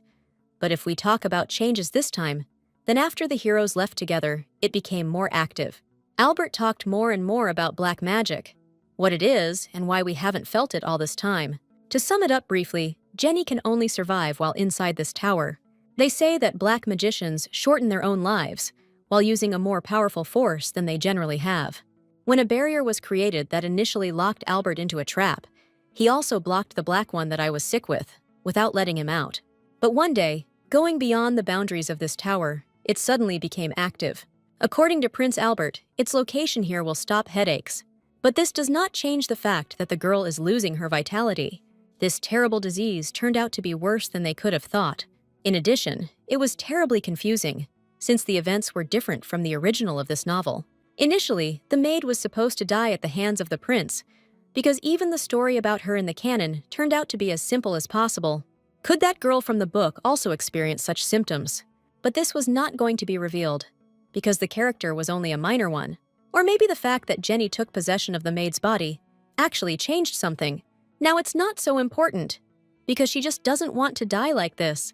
The girl looks at the prince in bewilderment, wondering what she should do now.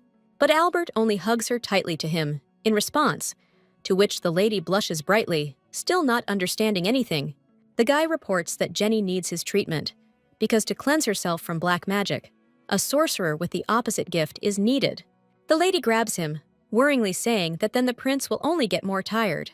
He reports that there is actually one more important problem. Jenny asks what the problem is, but the guy just says that it's too unexpected. After all, there is a mandatory condition that in order to get rid of black magic, stay away from this place for a long time. And of course, after all this, the guy won't get by with a couple of days of feeling unwell. Everything will be much more painful. The girl looks at the prince in shock, eyes wide open after everything he said. Is the guy really telling all this in such detail to make Jenny feel guilty? But in reality, it's not like that at all. He grabs her chin telling her that no matter what the maid did before, the prince can only accept it. Here, Albert says that now we could think about something else. In fact, there are only two reasons why a person becomes infected with black magic. The first is to receive this curse from some other person, but the second is to be a black magician yourself.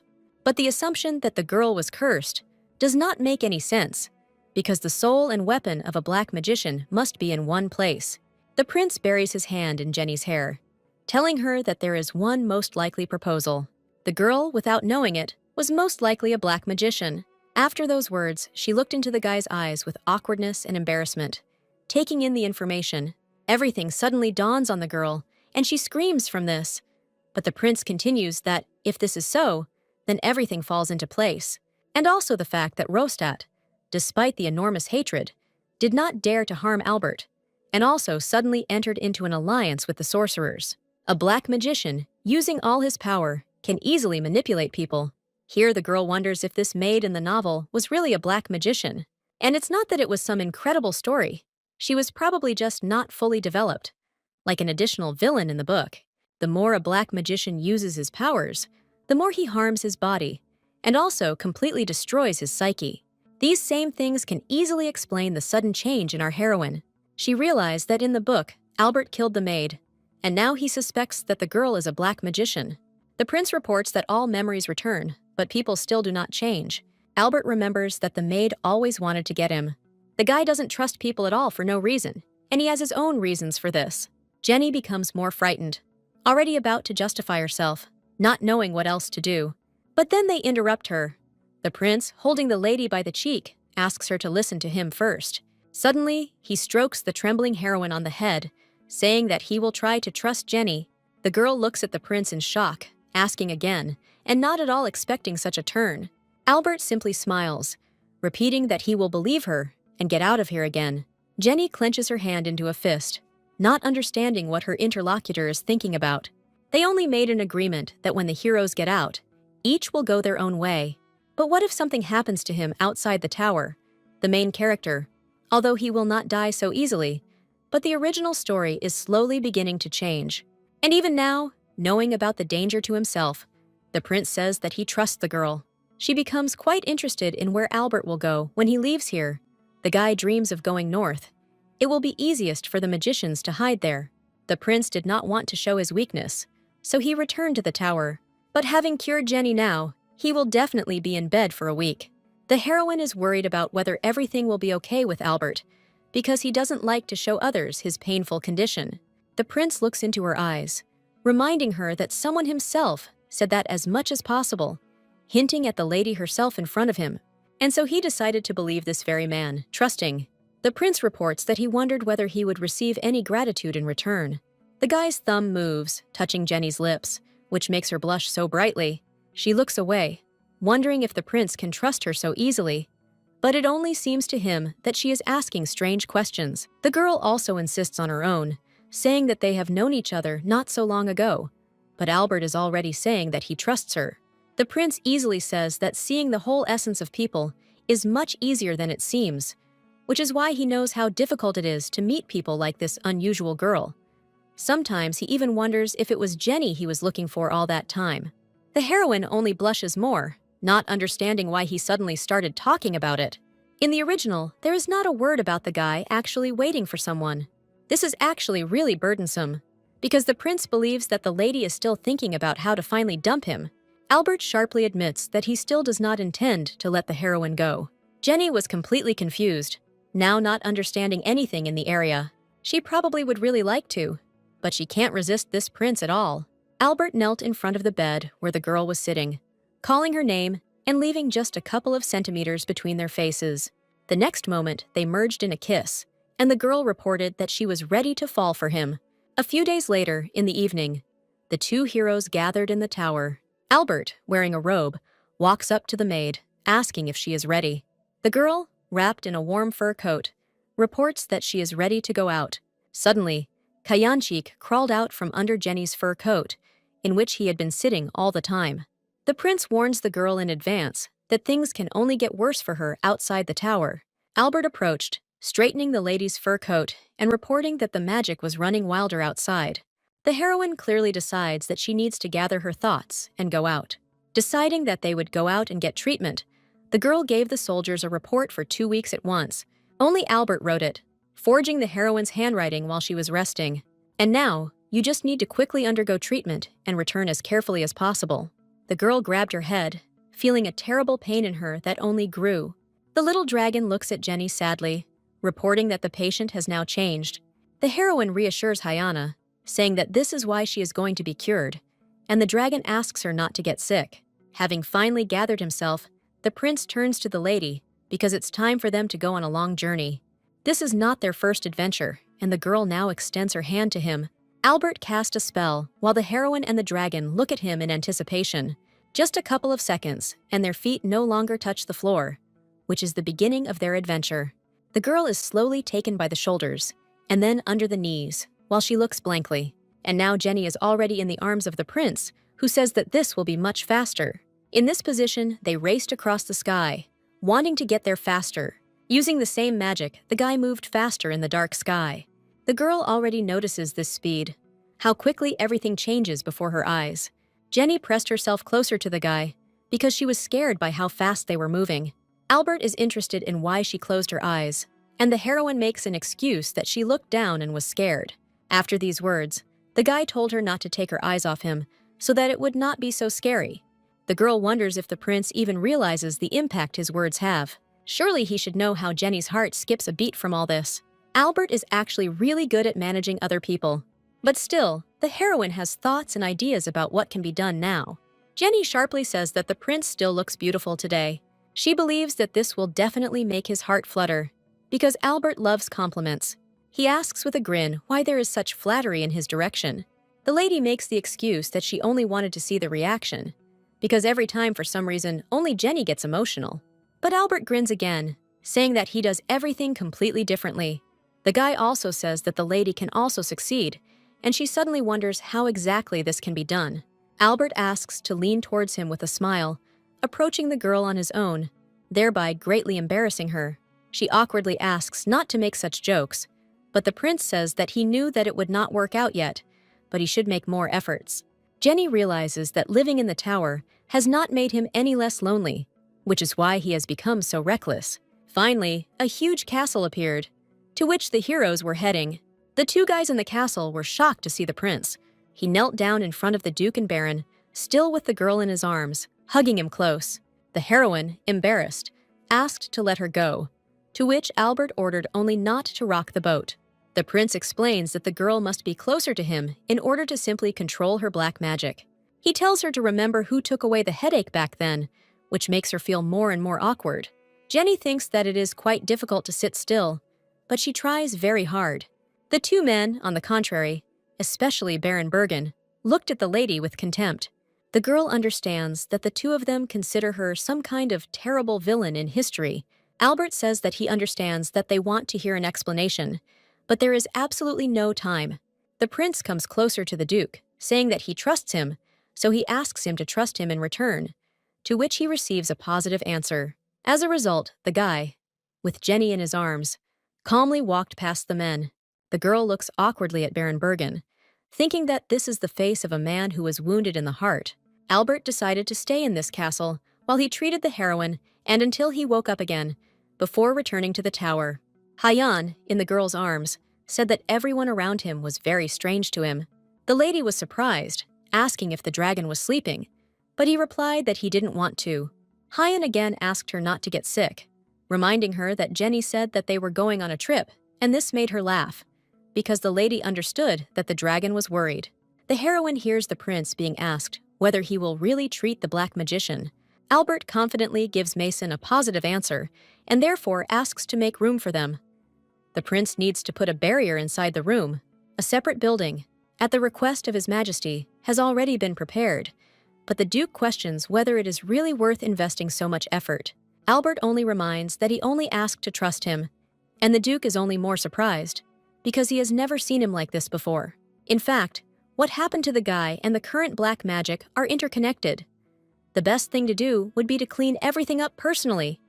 The Duke guessed that it had something to do with their imprisonment in the tower. Even under terrible torture, The magicians never revealed the truth. Mason asks for forgiveness for unnecessary doubts, but the prince informs him that there is no need to apologize for reasonable suspicions and tells him to go. Left alone, the girl wonders what about the treatment. Albert reports that everything will happen, but first the baby dragon must be removed. They are both shocked, because Hyan is not some kind of thing that can be removed like that. The little dragon snuggled closer to Jenny, looking nervously in the guy's direction. The prince corrects himself, saying that the dragon will not be removed, but will be escorted out. There was an awkward pause in this room. The girl sat, pressing Hyan closer to her. Albert sighs as he begins to explain that before we begin, we need to minimize the presence of all living organisms, and there is nothing we can do about it. The girl strokes the dragon on the head, informing him that she has to undergo treatment, so she will need to be separated for some time. But Hyan doesn't want to leave, and the prince threatens that if the dragon doesn't leave, the guy won't be able to cure the heroine. This means that the likelihood of her death will increase. The little dragon immediately jumps out and sadly goes out the door, where Bergen calls him a cat. The door to the room finally closes, and the girl sits closer to the prince. She wonders why Albert doesn't like Hyan so much, but the guy only has negative experiences with dragons. Jenny continues to ask if the guy has seen adult dragons and receives a positive answer. It was then, at 8 years old, that it was a white dragon. Jenny's eyes sparkled, and she began to ask where it happened. After all, the adult dragon that Albert met then must know about a way to survive. The prince says that even though that dragon was huge, like some kind of mountain, there was something else. Albert doesn't remember at all where he met him, and the girl immediately becomes sad at these words. The prince admits that he wanted to too, but the older the dragon gets, the harder it becomes to see him again, and therefore he has no information at all for the girl's dragon. Jenny gets pretty embarrassed that it's so obvious. She changes the subject, saying that, be that as it may, she is ready to get treatment. The prince tells the lady to sit still, because the guy must draw the seals, and this is exactly what she can do best. Albert picks up the chalk and begins to draw something on the floor. At this time, the heroine has thoughts about how the guy knows so much about everything. The girl read a little different literature about magic, but it all turned out to be useless. As a result, Jenny cannot help him in any way, although before she simply hated such passive heroes. The lady suddenly realizes that she can still do something and calls out to the prince. The girl asks if the prince wants to eat something, because she can do what she is good at. He wonders as Jenny continues, saying what she will do when they're done, and the prince loses his powers from the treatment. Anything will suit Albert if the heroine herself likes it. But she objects, because she remembers that the guy doesn't like spicy food, and you have to be completely unscrupulous to cook this for a patient. The prince assures the girl that his tastes have changed a lot. Having finished drawing the drawing, Albert tells the heroine to go to bed. And now the girl lies with her back on the bed in the semi-darkness, nervously looking at the ceiling. Having prepared himself and collected his thoughts, the prince announces that it is time to begin. A certain magical light begins to creep through the semi-darkness and envelops this couple. Suddenly, the girl feels with her whole body as if this very glow is penetrating into her. Jenny looks towards the prince, worriedly asks if everything is okay with him, because his whole appearance shows terrible tension. The heroine touched his hand, wondering if she should stay put or still talk about something. Albert asks the lady to tell about herself. The girl asks again and begins to wonder what she can tell.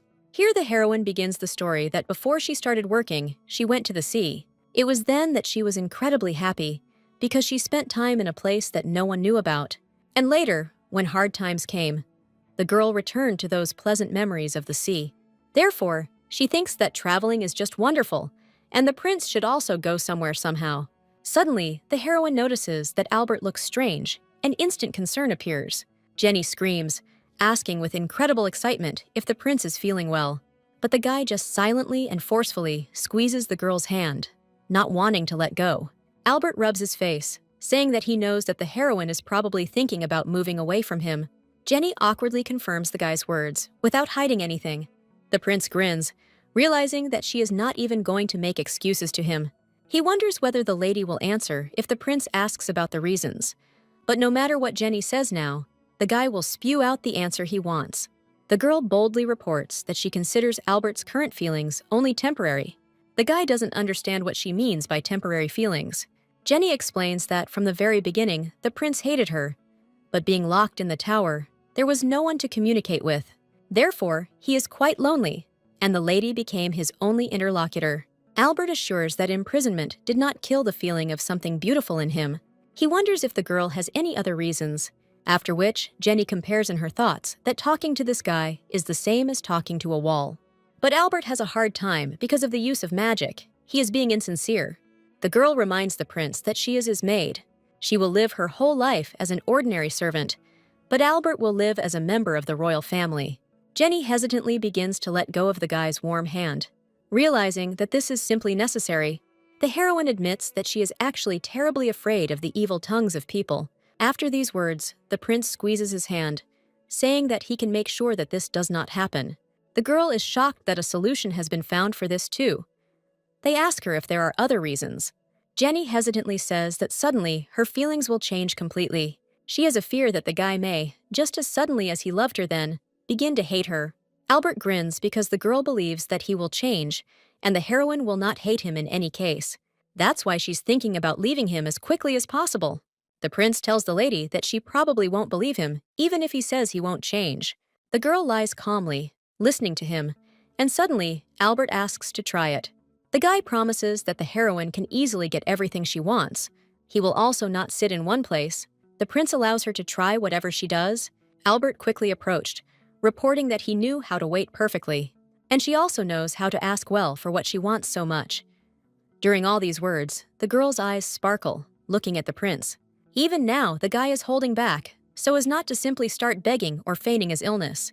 Jenny thinks that she really won't be able to say anything to a sick person. Suddenly, Albert grabbed his head, bending over, and the girl screamed. The prince, who felt sick, leaned all his weight on the heroine. The guy thinks he'll be very lucky if he doesn't have to wait too long. Jenny is completely confused about what is really wrong with this incredible man. Finally, morning came. The prince was already lying in bed, reading another book. The girl approaches Albert, asking permission to look after him, because of her treatment, he is now in this condition. The prince immediately reports that the dragon was looking for the heroine, worried about her.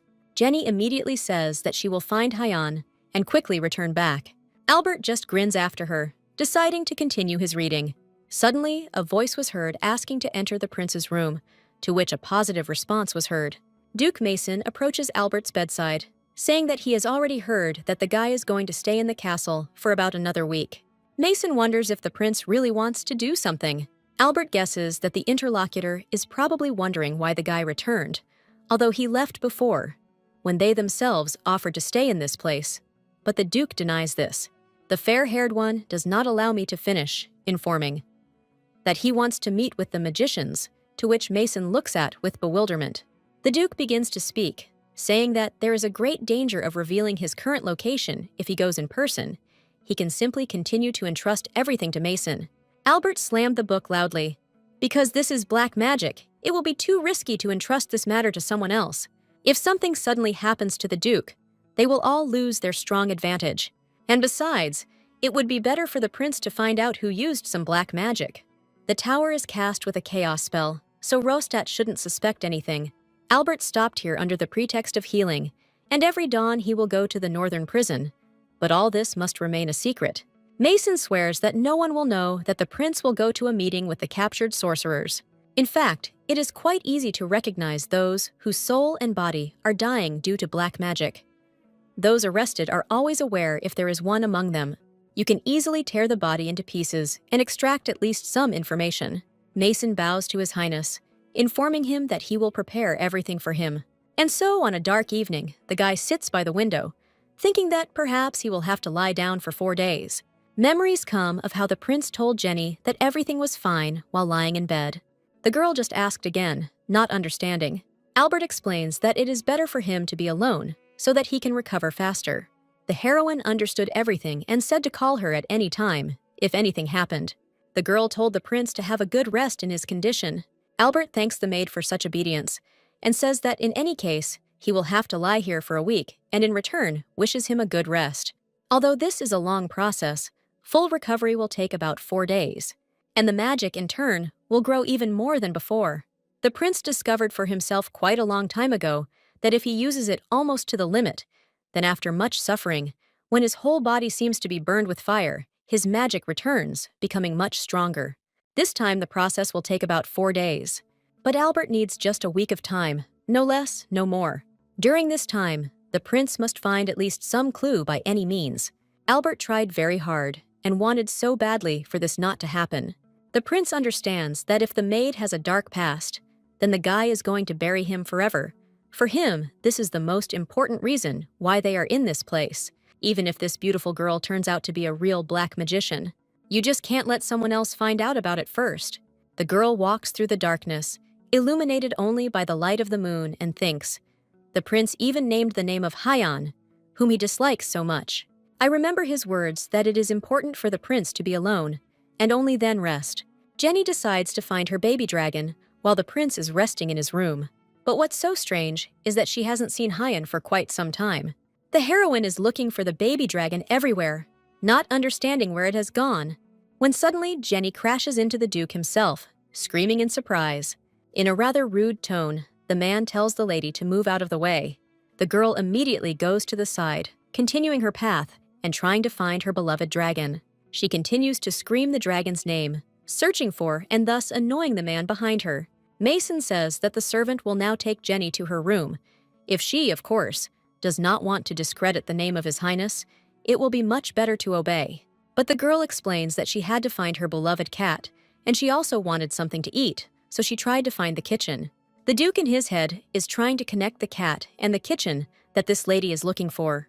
The man sighs heavily, telling her to do whatever she wants, but Schubert took the cat to his place not so long ago. And suddenly, the girl is already in the Eastern Garden, heading to the Baron for her pet. A castle servant suddenly appears in front of her, saying that he asks for forgiveness, but the Baron said not to enter there. Jenny begins to get very angry, but tries to calmly say that Baron Bergen took her cat. She thinks that if Schubert doesn't want to see her, then the girl doesn't need to. She just came for her Hyan. Jenny asks the young servant to convey some of her words. He asks again in surprise, but the girl confirms everything and asks to be louder. This servant did not even realize that they could understand long phrases, but he agrees. He shouted that he was going to eat something delicious with Hyan, and maybe he would come. Sometime later, the servant says that he still doesn't think that the cat can understand such a phrase. But suddenly, Hyan runs quickly and then joyfully jumps right into Jenny's arms. The heroine asks the dragon why he was like that, to which he hears the answer that the man promised to give Hyan some goodies. The girl begins to explain that you can't just follow someone just because he promised goodies, in case this very person could be dangerous. Baron Bergen slowly approaches, wondering if this is really him we are talking about. The girl explains that the man himself is really good, but she was talking about all strangers in general. Bergen begins to say how she is in relation to His Highness. The girl immediately notices the angry look of the man opposite her. It seems as if his whole look is like that of the biggest and most vicious dog. Suddenly, the girl has an incredible idea that she wants to quickly implement. The heroine looks around, holding her beloved dragon in her hands. She approaches the Baron, revealing that she is now planning to prepare his favorite food for the prince. Bergen looks at her incomprehensibly, asking again. The girl offers to let him try what she cooks. She smiles sweetly at the man opposite her, waiting to see what answer he will give. But how does Bergen know that there won't be any poison there? He can't just trust her. Jenny says that nothing can be done then. She will do it herself. But suddenly, the guy asks to wait. Bergen asks after her if she will really just leave and nothing more. The girl will triumph within herself, thinking that he will last longer. But everything turned out to be much simpler. She turns around, saying how can she force the Baron? But in fact, the lady is thinking about the fact that it has long been known that human relationships require a push-pull method to be effective. Hyan, in the heroine's arms, asks with interest what she will cook today. For Schubert, everything looks different, as if there is a cute black kitten in the girl's arms. Jenny turns away again, and Bergen reaches out, asking him to wait. Soon the three of them were standing in the kitchen. The lady was looking for spices, and the Baron was holding Hyan in his arms. Jenny asks the old lady if they have seafood. Anything will do. Duke Mason loves them very much, so he always keeps everything in stock. The girl looks indifferently towards the Baron, asking why he doesn't leave. He justifies himself by saying that the man must personally check whether the lady put poison in His Highness's food. Out loud, the heroine said that this was a fairly appropriate reason, but to herself, she thought that all of these were just excuses. At first, Bergen is awkwardly silent, and then says that she is more likely not a witch, but simply stupid. But the girl believes that it is better to be a fool than some kind of witch. She rolled up her hand, starting to prepare the dough first, and the Baron still stood over her soul. The heroine makes the remark that Bergen is clearly not here to help. She needs to tear the dough, but she has been preparing all the ingredients for so long that her hands are falling off. The Baron states that knights do not cook, stubbornly standing aside from the dough. The girl wonders if he doesn't want to see the prince's satisfied face during the meal. Finally, the man stands and washes his dirty hands to begin cooking. The girl stands a little to the side, realizing that if you look closely, Schubert looks so naive and reminds her of a boy who has not encountered society. And yet she still cannot understand how the Baron is connected with Albert. Jenny asks to ask one question while the guy kneads the dough, helping with the cooking. She finally decides to ask the long-awaited question, to which she so wanted to hear the answer: why he respects. The Baron believes that that prince once saved his life. Now, Jenny began to understand a little more, because this really is a good reason to respect and care for Albert. But the Baron, with all his appearance, says not to raise the topic, but to leave everything as it is. The girl explains where and how to put the dough correctly, and what to do with it. Finally, everything was ready, and all three were already heading from the kitchen to the prince's chambers. Since he personally saw the ladies cooking, Bergen can now be calm and confident that there is no poison in the dishes. The girl also smiles sweetly, sincerely thanking the Baron for looking after Hayan. The man freezes for a couple of seconds, clearly embarrassed by these words of gratitude. Entering the room, Jenny sees two men and says that she thought that everyone was already asleep. The prince says that he doesn't feel well lying down, so he's trying to buy more time. Albert admits that it's surprising to see her awake, and she looks pretty exhausted, but she says she's just hungry. Duke Mason kindly provided the ingredients and kitchen, so she was able to create a dumpling soup that was refreshing and tasted just wonderful. Albert doesn't understand how hot soup can be refreshing, and the heroine blames everything on a reservation because of his overly dazzling appearance. The Duke notices their communication and wonders if it is always like this with them. Then Jenny begins to talk about how she praises the prince, his appearance, serves delicious food, what a devoted servant she is. And before she can finish speaking, Albert turns to the Baron. The prince begins to praise the excellent work done by Baron Bergen, how he managed to spread false information among the knights of Rostad. The heroine notices that this is the perfect moment to leave, but then Albert stops her and offers to have dinner together. The girl is extremely embarrassed about what team she ended up in. Here the lady invites the prince and everyone else to try the soup with dumplings. Having tasted it, they began to discuss this dish, saying that it was not bad at all, especially if cooked for a picky prince. Albert says that all this is precisely thanks to the maid, with whom there is no feeling at all that he is locked up. Then the girl realizes that this is her chance and turns to the Duke, asking where the library is. Now she must rely on herself. Mason begins to explain everything about the books that interest her. If literature about black magic is allowed, it is touched upon only superficially, but he will definitely send a servant to take him to the library. The lady notices that after her soup, the Duke is still cold, but compared to past meetings, he is no longer so rude to her. But then he says that he doesn't know how much this is in their jurisdiction. But there's no need to worry. They will resolve this issue because all black magicians must die. Her hands begin to shake because the maid in the novel is a black magician, and she became exactly that. The topic changes. All three men begin to discuss visiting some place. The lady clearly notices and feels that she is the odd one out among them because she cannot get a word in edgewise. She planned to leave under the pretext of dirty dishes, and had already gotten up when a warm hand stopped her. Albert tells the men that it is time for them to go, because his powers also have their limits. Just a minute, and there are already two of them. The girl sits awkwardly, bowing her head down in anticipation. The prince says that he has something to say, and therefore he wants to go into the room together. Jenny stands nervously in front of the door, because she was told to stand here and just wait. The door swings open, and a guy wearing only a black robe comes out, inviting you to enter. Finally, she collected her thoughts, entering the guy's room, also waiting for his actions. Suddenly, the heroine finds herself pressed back against the wall, covering her entire face with a bright blush and looking away. Jenny tries to remain calm, but inside herself she is simply burning with shame. They abruptly release her, informing her that only in a dressing gown will the prince not sweat while sleeping, which is why he changed his clothes. The girl thinks that if he dressed like this every day and lay there reading another book. The main reason why the lady is here is because they don't talk about black magic anymore. Even though the girl might be one, the heroine realizes that the fact that she is a black magician has brought more problems than one might think. If her identity is revealed, the girl will be executed.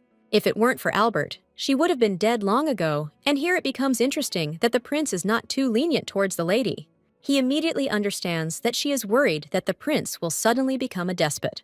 The prince is too perceptive. Nothing can be hidden from him. Albert admits that he only watches her for quite a long time.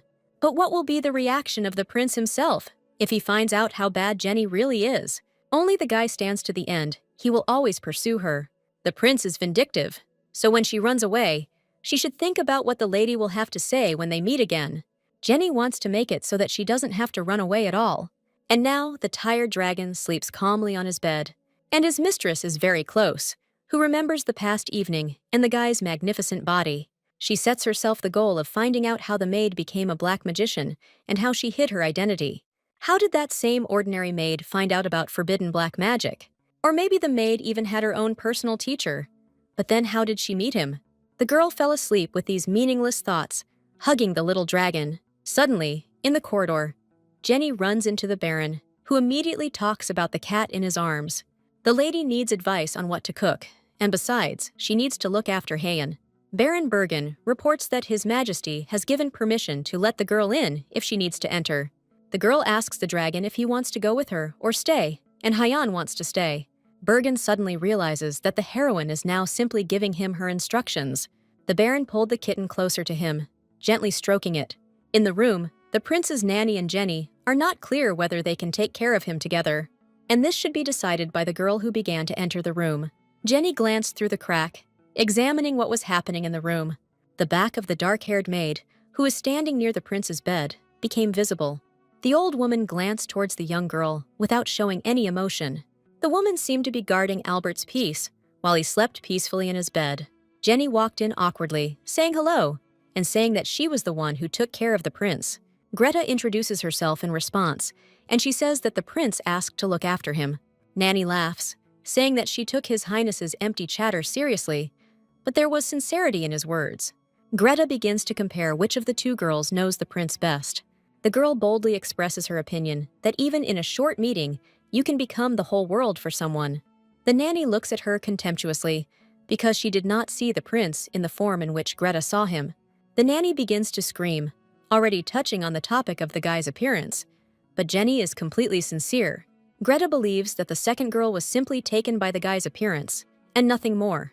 The topic changes abruptly, and Jenny simply came by order of the prince. Jenny tells her to remember that the prince she is courting attaches importance to every matter.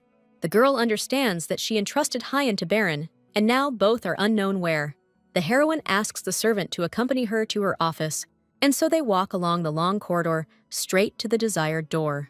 Along the way, Jenny discovers even more different paths through the castle, and yet the girl wants to study the life of this maid better, even if Albert guarantees her everything.